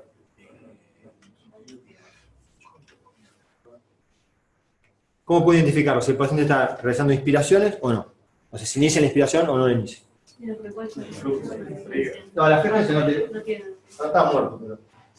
No tiene frecuencia. Es muy bueno drag, pero no se falla. Pero ustedes pueden verlo en qué onda. En flujo tiempo, pueden verlo, pero el inicio del ciclo expiratorio, si el paciente lo está haciendo en forma asistida, o sea, lo inicia el paciente, ¿qué van a ver? La expresión negativa al inicio de la expiración. Y acá no se ve. ¿Sí? Con lo cual, rápidamente pueden decir que está en ventilación controlada con volumen, que tiene una onda de flujo cuadrada y que está controlado. O sea, que el paciente va a estar sedado y eventualmente o no, relajado. Bien. ¿Qué más tenemos? Presiones pico. Normales. ¿Sí? Presión plató, no revenga. Con lo cual puede ser paciente ventilado o postoperatorio. Perfecto. ¿Qué más? Pausa inspiratoria, presión pico, presión plató y pico. ¿Sí? Que acá está alrededor de 5 centímetros de agua. Bien, ¿qué otra información nos puede dar? ¿Positivo o negativo? O sea, ¿lo tiene o no lo tiene? ¿Tiene tratamiento aéreo? No tiene tratamiento aéreo. Con el dragger muchas veces nos pasa que tenemos que, para evitar que genere esta presión meseta, acortar mucho el tiempo inspiratorio. No digo que tiene dragger, ¿no? Pasa frecuentemente. No necesariamente tenemos que ventilar con presión plató a todos, ¿no? Pero la diapositiva quiere demostrar que ustedes en 2 curvas y muy rápido tienen muchísima información. ¿Sí? El modo ventilatorio que tienen, qué le pasa a la mecánica del paciente, y si esto lo continúa en el tiempo y le agregan bucles, va a ser aún mayor la información. Bien. Modo ventilatorio. Volumen control. Bien. ¿Qué podemos decir? A ver. BCB, onda de flujo cuadrada, asistido, controlado, controlado, controlado. ¿Sí? No hay inflexión negativa, y la onda de presión. Tiene puesta una pausa inspiratoria. ¿Qué plató tiene? 20. Sí, no parece gran cosa. Miren cómo se ve la pausa en la curva de volumen.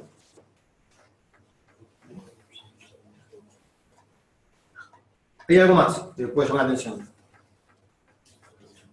¿La onda de flujo llega a 0? Podría ser un esfuerzo inefectivo. ¿Cómo lo verían? La onda de volumen. Cambia la onda de volumen, ¿sí? Puede tener una presión positiva, ¿sí? Y la onda de presión, ¿qué es lo que tendrían que ver? La reflexión, si lo está haciendo el paciente, negativa, ¿sí? Y la onda de presión. Acá podríamos decir que tiene un esfuerzo inefectivo, hay un cambio muy sutil, pero lo tiene en la onda de volumen-tiempo, y en la de presión lo único que se puede ver finalmente es que parece un poquito más rectilínea y descendida la onda de presión. Entonces, ¿está controlado o está asistido? Bueno, todos los ventiladores permiten hacer la estrategia de asistido controlado, ¿sí? Acá lo que puede estar pasando es que su paciente eventualmente tenga alguna patología, sea debilidad muscular o tenga tratamiento aéreo, no parece por los valores, pero que esté generando esfuerzos inefectivos por algún mecanismo. Entonces el paciente, ustedes dicen, ¿qué frecuencia respiratoria tiene? Y bueno, mira, tiene 30 de frecuencia respiratoria, probablemente tenga 40 o 50 de frecuencia respiratoria. Ustedes no lo están viendo porque están generando esfuerzos inefectivos. Que algunos los van a poder ver por cambios en la onda de flujo o de presión, pero muchos de esos esfuerzos ustedes ni siquiera los llegan a ver en las ondas de presión o de flujo tipo. ¿Sí? Bueno, acá. TCB controlada. Onda de flujo cuadrada. ¿Qué vemos? ¿Llega a 0 o no llega a 0? Bien, perfecto. Autopic. Y miren esta parte de la curva, ¿sí? Que puede estar hablando de algún grado de hiperinsuflación. Podría estar hablando de eso. Después tenemos que ver en la sincronía, que hay otras curvas que hacen esto diferencial. Si el paciente tiene una sincronía en relación al tiempo expiratorio programado con el tiempo expiratorio del paciente, el tiempo neural, ¿sí? Van a tener una alteración diferente. Bueno, pero no es el caso. Vamos. Otra vez el dragger, ¿sí? Nada, esto para mostrar simplemente cómo se ven las ondas de flujo. Esto parece normal, completamente, es su pausa inspiratoria. ¿Sí? Pico flujo expiratorio, pico flujo inspiratorio. una onda de flujo cuadrada y llega a cero, ¿sí? Lo cual parte el flujo con el cual parece completamente nulo. Y esta es la curva presión-volumen. Bien, de nuevo acá, ¿sí? Otro tipo de ventilador. Estamos ahora, ¿en qué modalidad? Presión control. ¿Por qué?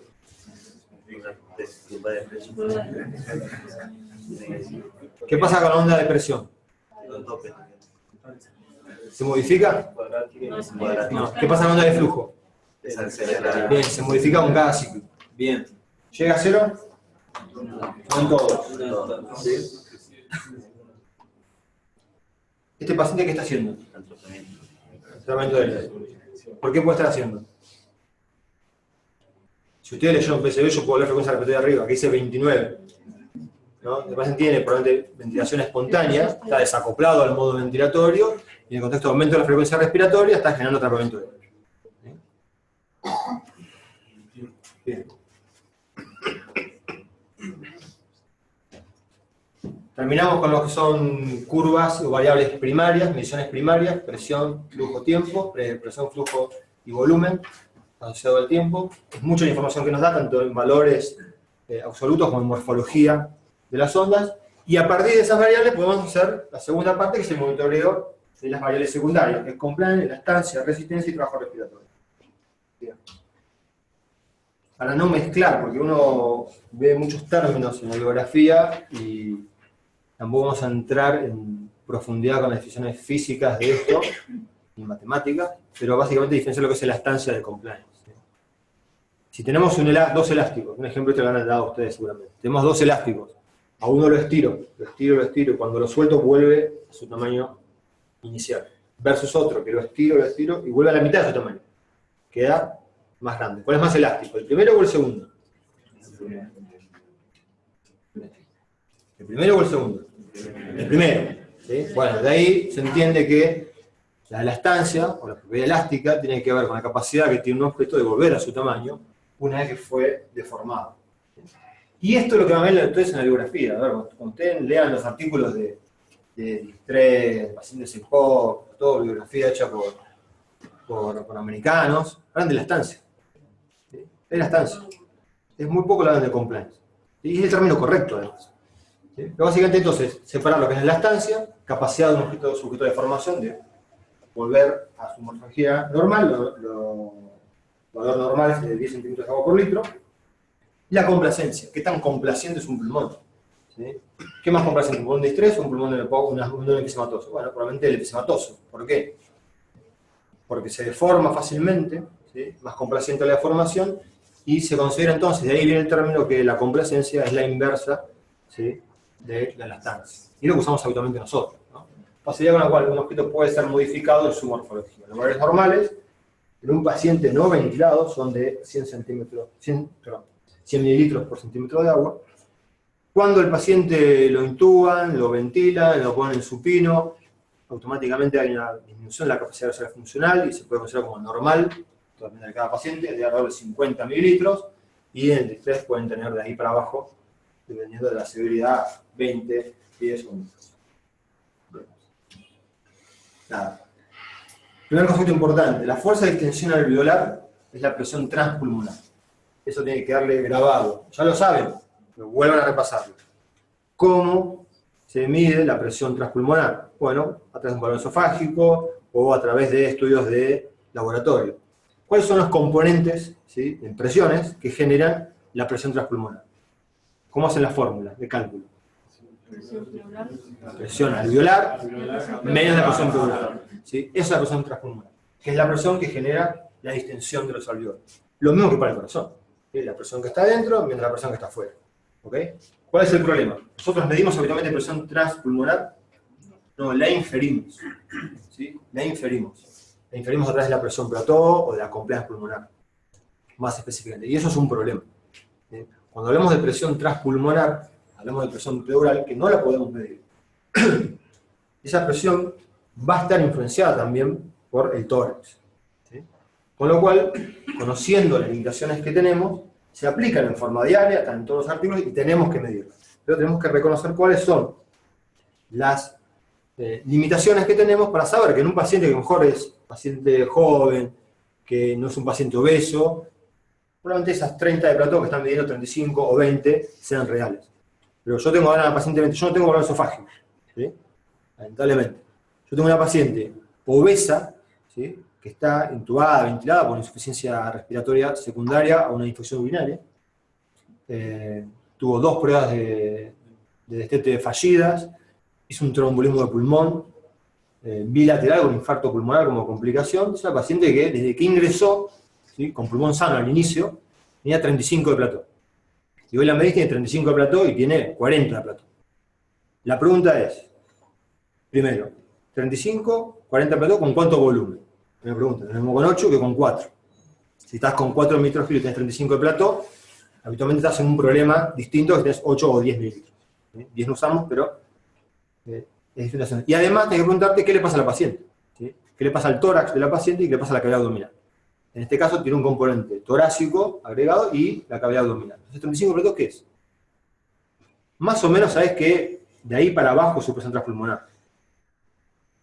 Pero no es lo mismo tener que ventilarla con 35 de plató a esta paciente con obesidad mórbida, con alteración de la compliance por el componente tóraco-abdominal, que probablemente tenga causa fuera del pulmón, parte de su presión aumentada, y esto te genere que tu volumen corriente sea inadecuado. Entonces voy a estar ventilando con 6 mililitros kilo porque tiene 35 de plató. ¿Cuál es el riesgo? ¿Sí? La presión de plató más o menos te quedas asegurada, sobre disfunción no parece que vaya a haber. Pero sí puedes tener, ¿qué cosa?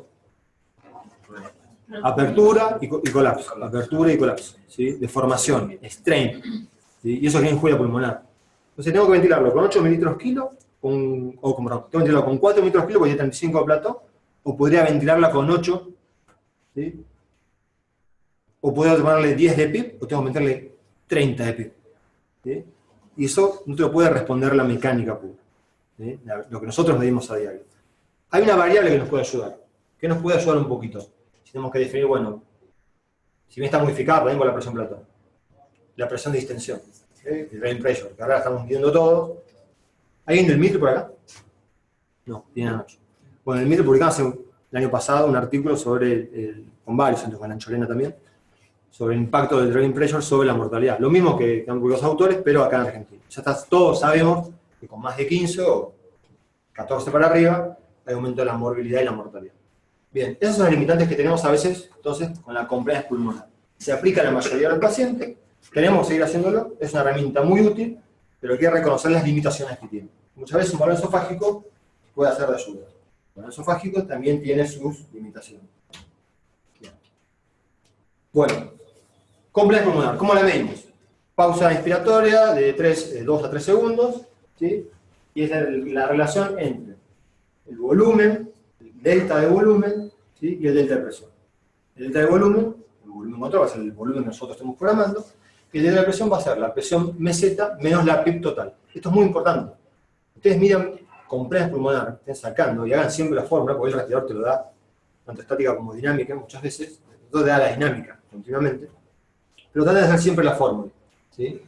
Cuando veamos PIB, tiene que ir acompañado la maniobra de pausa inspiratoria con una pausa expiratoria posterior para medir el grado de autopip si es que lo tiene el paciente.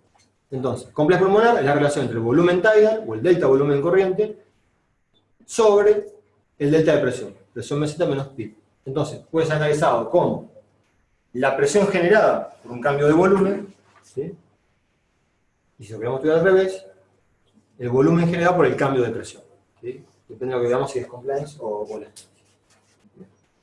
Esto es compliance pulmonar, todos la saben medir, así que me parece que podemos pasarlo más rápido. Hay otro concepto que es el compliance específica, ¿sí?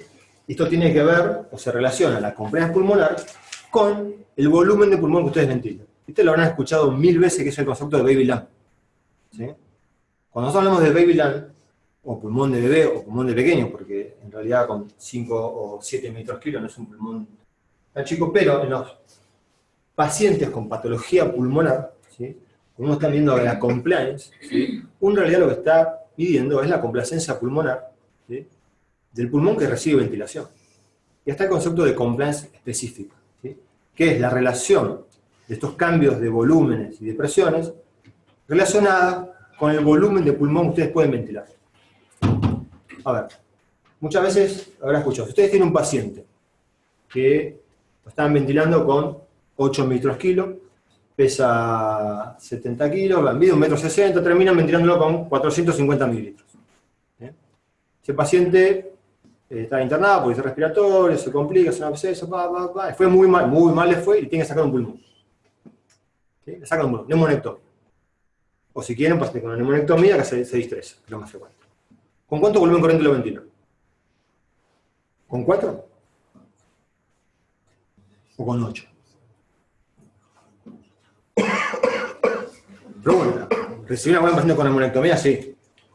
¿Con cuánto volumen? En la práctica, en la vida real, ¿con cuánto lo ventilan?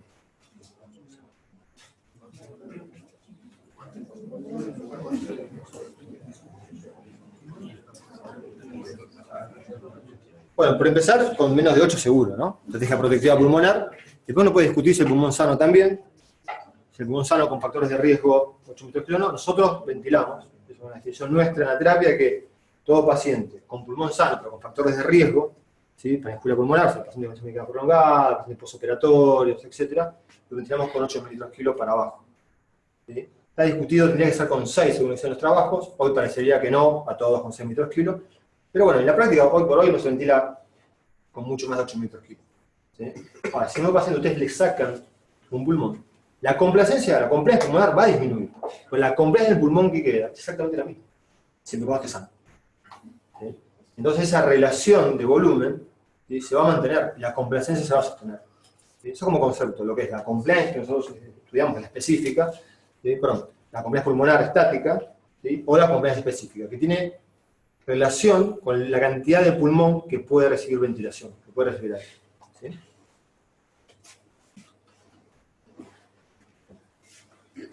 Hoy es parte del monitoreo habitual, que es la presión de distensión pulmonar. ¿Sí? Esto tiene que ver con la relación directa con el volumen corriente y la presión transpulmonar. ¿Sí? Si ustedes hacen la fórmula del complejo pulmonar, tienen el volumen corriente, tienen la presión plató menos la P, con lo cual ahí tienen la definición del impreso, la presión de distensión, la presión de trabajo del pulmón. ¿Sí? Ahora, siempre hablamos del pulmón que puede ser ventilado. ¿Sí? Ahí es donde renace el concepto, después había quedado muy perdido, del BBLAN. ¿Sí? Y sabemos que cuando son presiones elevadas, ¿sí? Generalmente más de 20, la mortalidad es muy elevada. Y hoy se toma como punto de corte tenerla por debajo de ¿cuánto? De 15. ¿Sí? 14 para abajo. ¿Cuál es la presión de un paciente con pulmón sano? Estaría entre 4 y 5 centímetros de agua, la presión de distensión.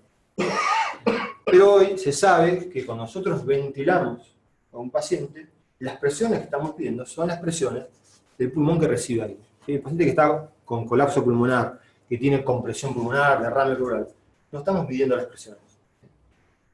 Entonces, esa compliance que estamos midiendo es el paciente con pulmón chico. Y tenemos que ajustar los volúmenes, ¿sí? A las propiedades elásticas de ese pulmón. Por eso ventilamos con 8 mililitros kilo o menos. ¿Sí? Por eso tratamos de no superar los 15 centímetros de agua para evitar fenómenos de estrés, ¿sí? Y de strain pulmonar. Eso va en la clase de estrés más específico, pero es parte de nuestro monitoreo diario, está bien demostrado que se asocia a la mayor mortalidad cuando superamos los 15 centímetros de agua. Bien.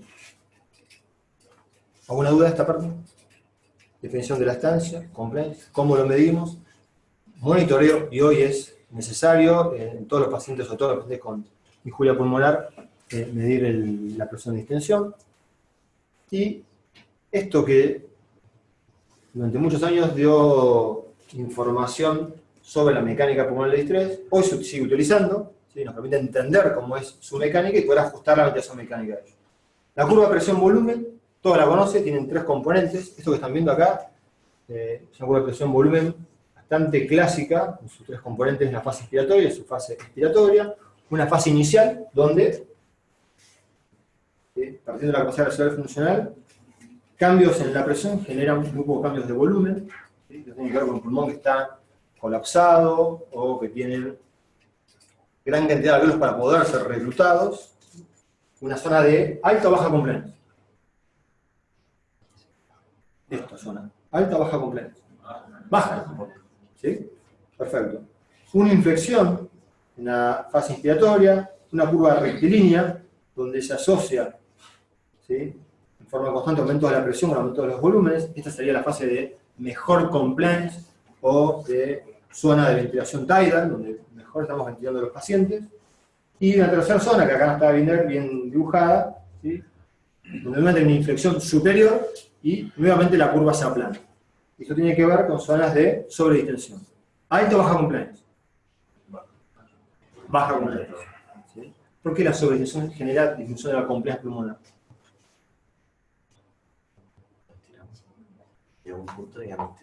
Bien, esos alveolos que están sobredistendidos no generan cambios en la ventilación. ¿Qué es la ventilación? ¿Cómo podemos definir ventilación? Está ventilando, ya sé. Pero en el alveolo, ¿quién ventila más? ¿Un alveolo en su capacidad pulmonar total o al límite de la capacidad pulmonar total? ¿O un alveolo que está en el intermedio, ¿sí?, en esta parte más plana de la curva? ¿El primero o el segundo? Segundo.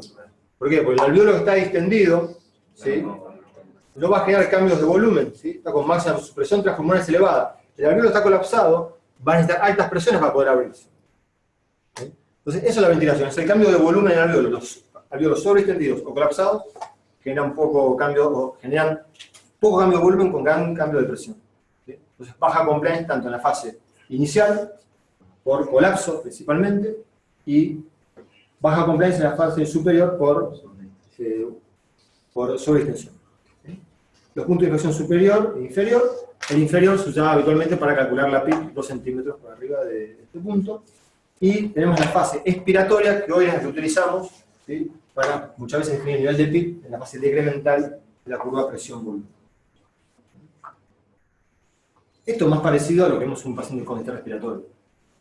No sé la experiencia que tienen los que lo miden, pero habitualmente terminando en una línea recta, ¿sí?, donde el punto de inflexión inferior es muy difícil poder verlo, y salvo que usemos unos niveles de volumen muy altos, llegando a la capacidad pulmonar total, la fase también de plató en la curva superior tampoco llegamos a ver. Habitualmente lo que esté dispersado, lo que estamos viendo es que la curva se hace completamente rectilínea, y para calcular el punto de inflexión inferior es extremadamente difícil. Esa es una de las distancias que vemos. Esto que están viendo acá es una de las formas de construir la curva de presión-volumen, que es una técnica superjeringa para estudio de laboratorio. Hay otra técnica que podemos utilizar que es, y para esto hay que desconectar al paciente del respirador. Cada tubito que ven acá, ¿sí?, vamos tomando las emboladas de aire, ¿sí?, y vamos construyendo la curva de presión-volumen de una fase inspiratoria y presión expiratoria.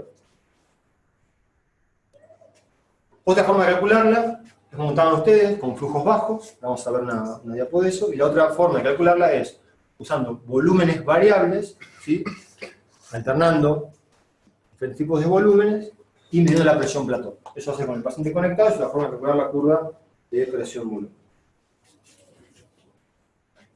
Cuando hablamos que pueden calcular la curva de presión-volumen a flujo lento, ¿sí?, la explicación la vamos a encontrar acá, ¿sí? El componente resistivo que genera los flujos elevados van a modificar también la curva de presión-volumen. Son los flujos lentos, ¿sí?, sobre todo se aplican a la vía aérea superior, tráquea y bronquios, van a dejar muy poca distensión de la vía aérea, no va a impactar en la curva. Con lo cual, el por qué lo hacemos a bajo flujo es porque de esa manera permite sacar el componente resistivo dinámico, de distensión del flujo, y solamente queda el componente de aumento de las presiones por volumen. De nuevo, la curva presión-volumen nos habla de los tres componentes, perdón, de los dos componentes, torácico y pulmonar. Habitualmente cuando hay un cambio en la compliance torácica, lo que ven acá es el pulmón, el tórax y es el sistema. La compliance torácica en un paciente que no está ventilado suele ser bastante vertical, ¿sí? Pero cualquier cambio en el componente torácico o pulmonar va a impactar en la curva presión-volumen. De nuevo, estos son estudios en laboratorio, no podemos nosotros en la práctica diaria poder diferenciarlos. Bien, vamos a la aplicación clínica de esto. Para todo esto que hablamos, que compliance, que componente torácico o pulmonar, esto ya lo habrán visto seguramente, pero es un ejemplo que nos permite entender qué es lo que estamos viendo y cuál puede ser el impacto clínico. La presión transpulmonar, ¿sí?, es una con la presión pleural, es el componente que nos permite identificar, ¿sí?, qué presión se necesita para distender el pulmón. Si nosotros podíamos tener un valor esofágico y medir la presión esofágica, y inferir que esa es la presión pleural, podemos discriminar, ¿sí?, cuál es la presión transpulmonar. Entonces, el ejemplo es el siguiente. Acá ven 3 pacientes, ¿sí?, a todos los ventilaron por volumen, onda de flujo cuadrada, les hizo una pausa inspiratoria y midieron la presión plató de 30. Todos tienen 30 de presión plató. Todos están ventilados con 6 mililitros kilo, tienen la misma relación de ¿sí?, y el mismo nivel de peso.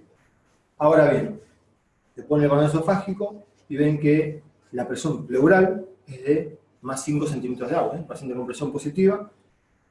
¿Cuál es en este paciente la presión transpulmonar? 25. ¿Sí? Esta es la presión necesaria para generar la apertura o la extensión pulmonar. Bien. Van a otro paciente y le miden que la presión pleural o la presión esofágica es de 15 centímetros de agua. ¿Cuál es la presión transpulmonar? 15. ¿Sí? ¿Cuál parece ser el pulmón más sano o con mejor compliance? ¿El primero o el segundo? El primero. Entonces, a igual situación de monitoreo con presión plató, ¿sí?, podemos tener 2 pulmones totalmente diferentes. El tercer caso es ventilación controlada por presión, puede ser volumen también, controlada por presión, y ahora lo que tiene es el esfuerzo inspiratorio del paciente. Paciente que está en un proceso ya de salida del vínculo pulmonar o de salida del respirador, le ponen un balón esofágico, miden la presión plató de 30 centímetros de agua, y la presión pulmonar, ¿cuánto es ahí? Bien, 45. ¿Sí? A igual presión plató, las presiones pulmonares son totalmente diferentes. Acá se agrega el esfuerzo inspiratorio del paciente.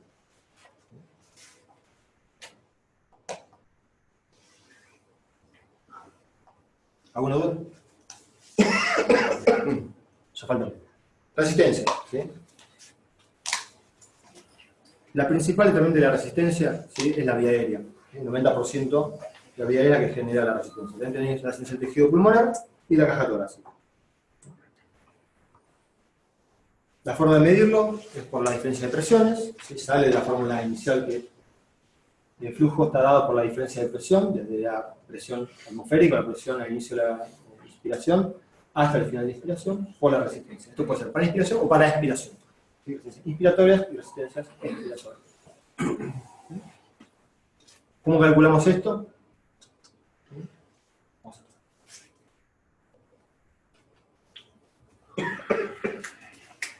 Usando una onda de flujo cuadrada, ¿sí?,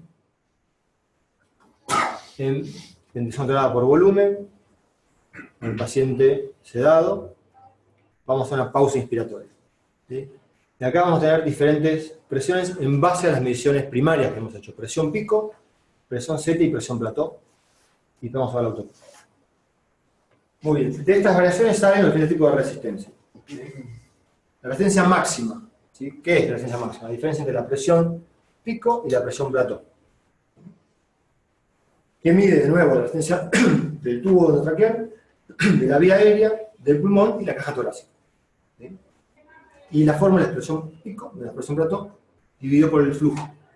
Acá tienen que ver que muchas veces las unidades que se utilizan son distintas, entonces tienen que hacer el pasaje de términos para calcular la fórmula. Nada más. ¿Qué información nos puede dar la resistencia máxima entonces? ¿Cuándo va a estar aumentada? ¿Cuándo tenga broncoespasmo? Sí, perfecto. Cuando es un pulmón más heterogéneo, cuando hay empulia pulmonar, puede aumentar la resistencia. Por eso van a ver que en algunos libros así, bueno, el paciente con distrés respiratorio tiene resistencias aumentadas de tanto. ¿Cómo puede ser si no tiene un componente obstructivo? Bueno, que tiene alteraciones a la constante de tiempo, es un pulmón heterogéneo y va a tener aumentada la resistencia. Esa resistencia va a estar mucho más aumentada en un paciente con enfermedad pulmonar obstructiva. De nuevo, porque lo que están midiendo es la presión, la resistencia máxima de la vía aérea, plató menos, perdón, pico menos plató.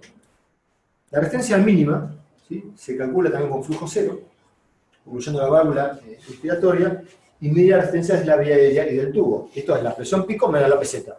Extremadamente difícil de poder medir, no lo usamos habitualmente, pero tienen que conocerla por lo menos. Y por último, la resistencia inicial, que es la peseta menos la presión plató, y esto habla específicamente, ¿sí?, del componente resistivo del parénquima pulmonar. Cómo se opone el tejido pulmonar, ¿sí?, las paredes viscoelásticas del pulmón, cómo se opone al ingreso del volumen. Lo que más utilizan ustedes son las resistencias máximas, que son pico menos plato. El incremento de la resistencia la podemos ver también en los bucles de volumen flujo, lo habíamos visto previamente. Lo que va detrás, ¿esto lo vieron constante de tiempo? ¿Lo vieron en fisiología? Bien. No, reconocer que puede haber constantes de tiempos diferentes, a medida que el pulmón es más enfermo, más heterogéneo, puede haber constantes de tiempo inspiratorias y expiratorias, y esto es lo que va a determinar los cambios en la impedancia del sistema respiratorio. Bien, autopía. ¿Qué es la autopía? No puedo hablar. ¿Qué es la autopía?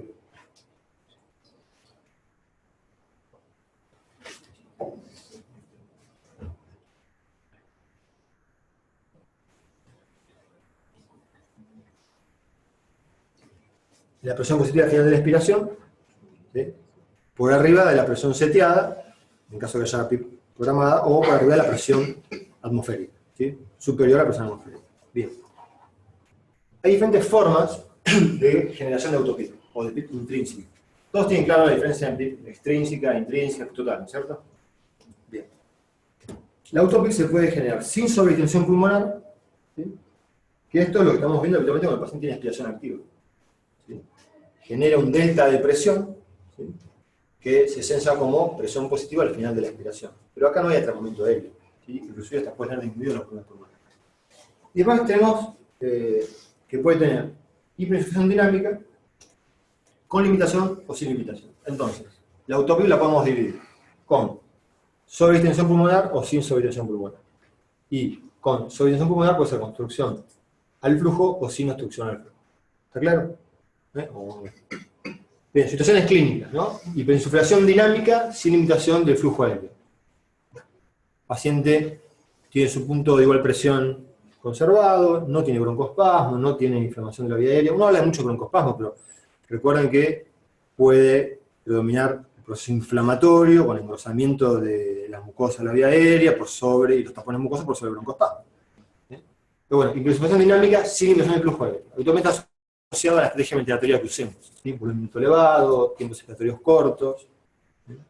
Esto lo podemos ver que, por ejemplo, sacando los volúmenes, ¿no?, en un paciente con estrés respiratorio, que ustedes están ventilando con una reacción IE 1.2 o 1.3, le ponen 25, 30 frecuencias respiratorias. ¿Sí? ¿El impacto cuál va a ser? Que van a cortar los tiempos expiratorios. ¿Sí? En estos pacientes pueden generar autopip sin obstrucción en el flujo aéreo. ¿Sí? Y pueden generar atrapamiento aéreo sin obstrucción al flujo aéreo. Esto se vio en el estudio, que lo habrán leído, del ARMA o el ARSNET, del año 2000, donde una de las cosas se critica el trabajo, las cuales no usaban manual de reclutamiento y calculaban PIP con las FIO2, una de las cosas que criticó es que no se midió el autopip. Y estos pacientes tenían autopip. ¿Y por qué es importante esto? Porque si no mediste el autopip, tampoco podés tener idea de la presión de distensión pulmonar, el driving pressure. Entonces tampoco podés saber en realidad cómo es la mecánica de los pacientes. Eso van a verlo en la clase de distrés. ¿Sí? Entonces, autopip puede ser hiperinflación dinámica sin limitación del flujo aéreo, tiene que ver con la estrategia ventilatoria, con un paciente que está taquipnéico, o hiperinflación dinámica con limitación del flujo aéreo. Esto es lo típico que vemos en el paciente asmático o en el paciente POC.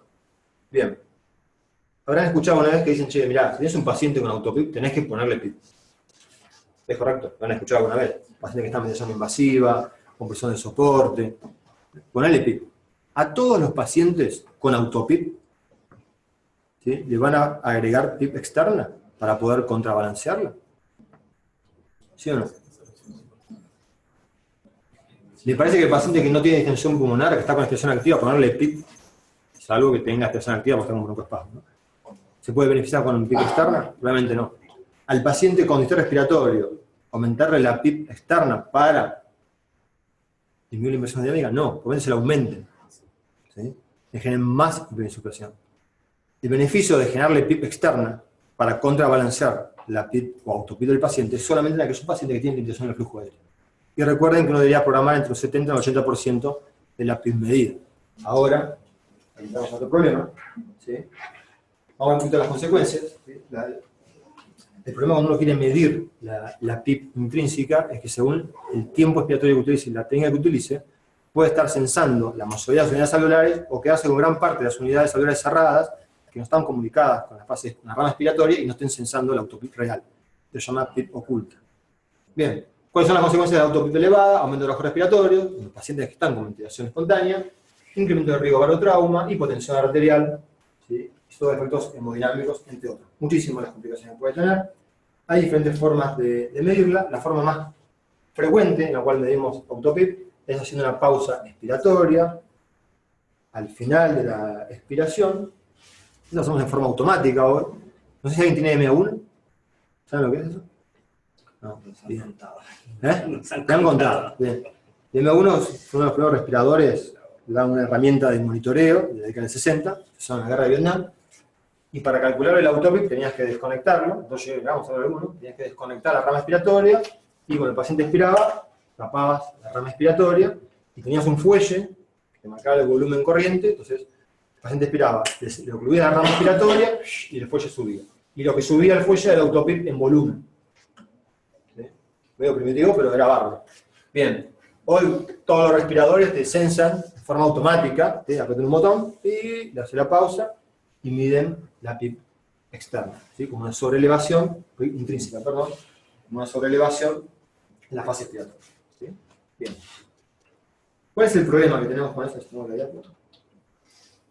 Muchas veces, si el tiempo expiratorio es insuficiente, van a quedar unidades alveolares, ¿sí? Que no van a estar comunicadas, ¿sí? Que siguen cerradas porque necesitan más tiempo para poder eliminar el aire que tienen atrapado, que no lo van a censar. Eso se habla de unidades rápidas y unidades lentas. Las unidades más lentas, ¿sí? No van a poder censarlo. Entonces hay otra estrategia, ¿sí? O unidades colapsadas. Hay otra estrategia para poder medir la PIP extrínseca. Ustedes la usen. ¿Cuál es? ¿De otra forma podemos medir la PIP extrínseca? La pausa es lo más común. ¿Eso lo hacen? Sí. Bien. ¿Qué otra forma tenemos?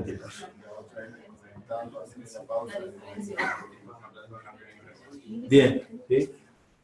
¿Puede generar algún beneficio medir? Bien, la otra técnica, entonces, para que todos escuchen, es medir la diferencia de presión plato, ¿sí? Después de haber hecho una pausa inspiratoria. Ahora vamos a explicar un poco mejor.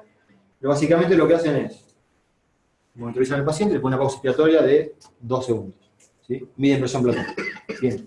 Lo desconectan del ventilador o le ponen 4 frecuencias respiratorias para que haga una pausa larga, se desinfle el pulmón, elimine la mayor cantidad de aire posible, lo vuelven a conectar o le aumentan la frecuencia respiratoria y le vuelven en el primer ciclo a medir la presión plató.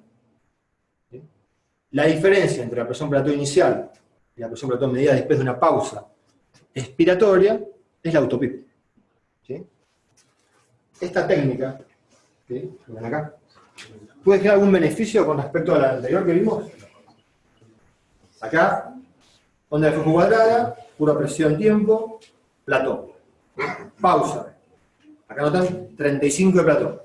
Le hacen una pausa. El pulmón empieza a eliminar, las constantes de tiempo expiratoria son largas, se elimina, el volumen, disminuye la hipersucción dinámica, lo vuelven a conectar y les da 15. Tenía 35 menos 15, tiene 20 de autopip. ¿Sí? ¿Esto puede generar un beneficio con la otra técnica? A ver, lo que va a pasar es que en la fase inspiratoria, al final de la inspiración, probablemente tengan más unidades comunicadas, ¿sí? Con la vía aérea, van a estar más abiertas, y ustedes tengan la posibilidad de medir esas unidades que no lo podrían censar con la pausa expiratoria. Son las dos estrategias más frecuentemente utilizadas. Bueno, acá vemos lo mismo, autopip.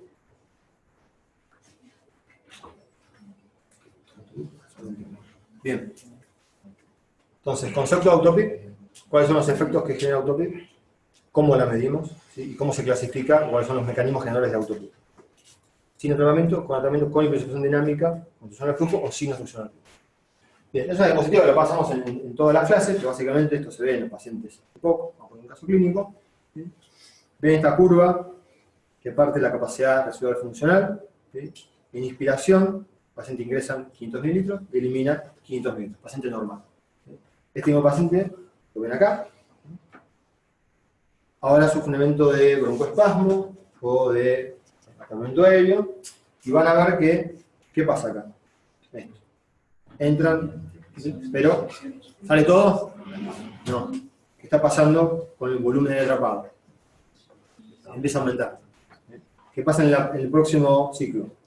Lo mismo. ¿Qué pasa en el próximo? ¿Cuál es el evento final que va a pasar con esto? Explota.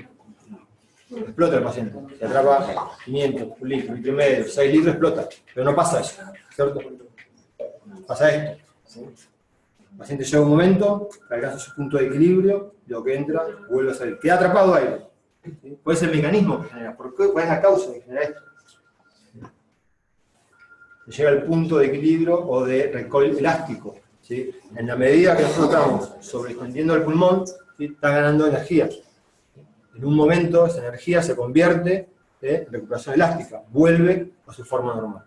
Y que va a estar alterada de inicio, pues está atrapando aire. Hasta un momento donde lo llevamos a capacidad pulmonar total o a volúmenes elevados, ¿sí? Y si bien estaba alterado, estaba enfermo, tiene la energía, ¿sí? O la recuperación elástica suficiente como para eliminar lo mismo que venía ingresando. Pero atrapó aire ese paciente. Entonces, ¿cuál es la técnica para poder tratar esta situación? ¿Cómo hacen para tratar a estos pacientes? Lo van a ver en la clase. Acortando el tiempo inspiratorio para prolongar el tiempo expiratorio. Bien, prolongamos el tiempo expiratorio, usamos bajos volúmenes corrientes, ¿sí? No hace falta desconectar el respirador, el tórax, porque esto volver a hacerlo, como te vuelve a recuperar. Yo lo digo que no hace falta porque lo hacemos. Pero no es la técnica. Ahora, lo mismo que yo le digo a los médicos, a los pacientes nuestros. Ustedes pueden programar la mejor estrategia ventilatoria, el mejor monitoreo. Pero en el caso puntual estamos hablando de asma y EPOC, si ustedes no tratan eso, no se va a curar nunca. El modo ventilatorio, la estrategia ventilatoria, no cura al paciente. Lo que evita es generar más daño, ¿sí? O tratar las consecuencias de la enfermedad base. Con lo cual, si no ponen un tratamiento bronquilatador adecuado, si no ponen tratamiento antiinflamatorio con corticoides, etcétera, etcétera, etcétera, su paciente, por más estrategia ventilatoria que quieran poner, lo primero que uno quiere hacer, ¿sí? Va a evolucionar mal. Entonces, siempre la clínica, tratar la causa de base. ¿Sí? Si es un distrés respiratorio, lo mismo. Si no tratan la neumonía, el paciente se muere con la neumonía. Ventilado con 4 mililitros kilo o en ECMO. ¿Sí? Como quieran. Tratar la enfermedad de base. Lo mismo para esta situación. El tratamiento aéreo también lo podemos ver en los bucles. ¿Sí? Cuando no llega ahora en la onda de flujo a ser 0. ¿Sí? También una curva más aplanada en la fase expiratoria. Lo mismo podemos ver en el tratamiento aéreo, ¿sí? En la rama inspiratoria. En función de los flujos expiratorios picos, expiratorios, ¿no? Al revés la curva.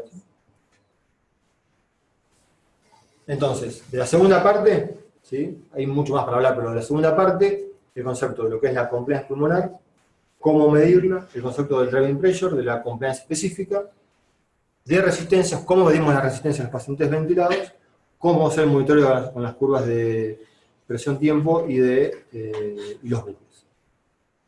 Había unas curvas que yo le quería mostrar, pero no me lo dejó ver el trabajo respiratorio, esto se puede leer, no es fundamental. Y recuerden que siempre la clínica es el elemento fundamental para poder seguir a los pacientes. Hay mucho más de monitoreo, es inmenso, pero por lo menos vayan y revisen el tema que es curva, que da muchísima información. Gracias.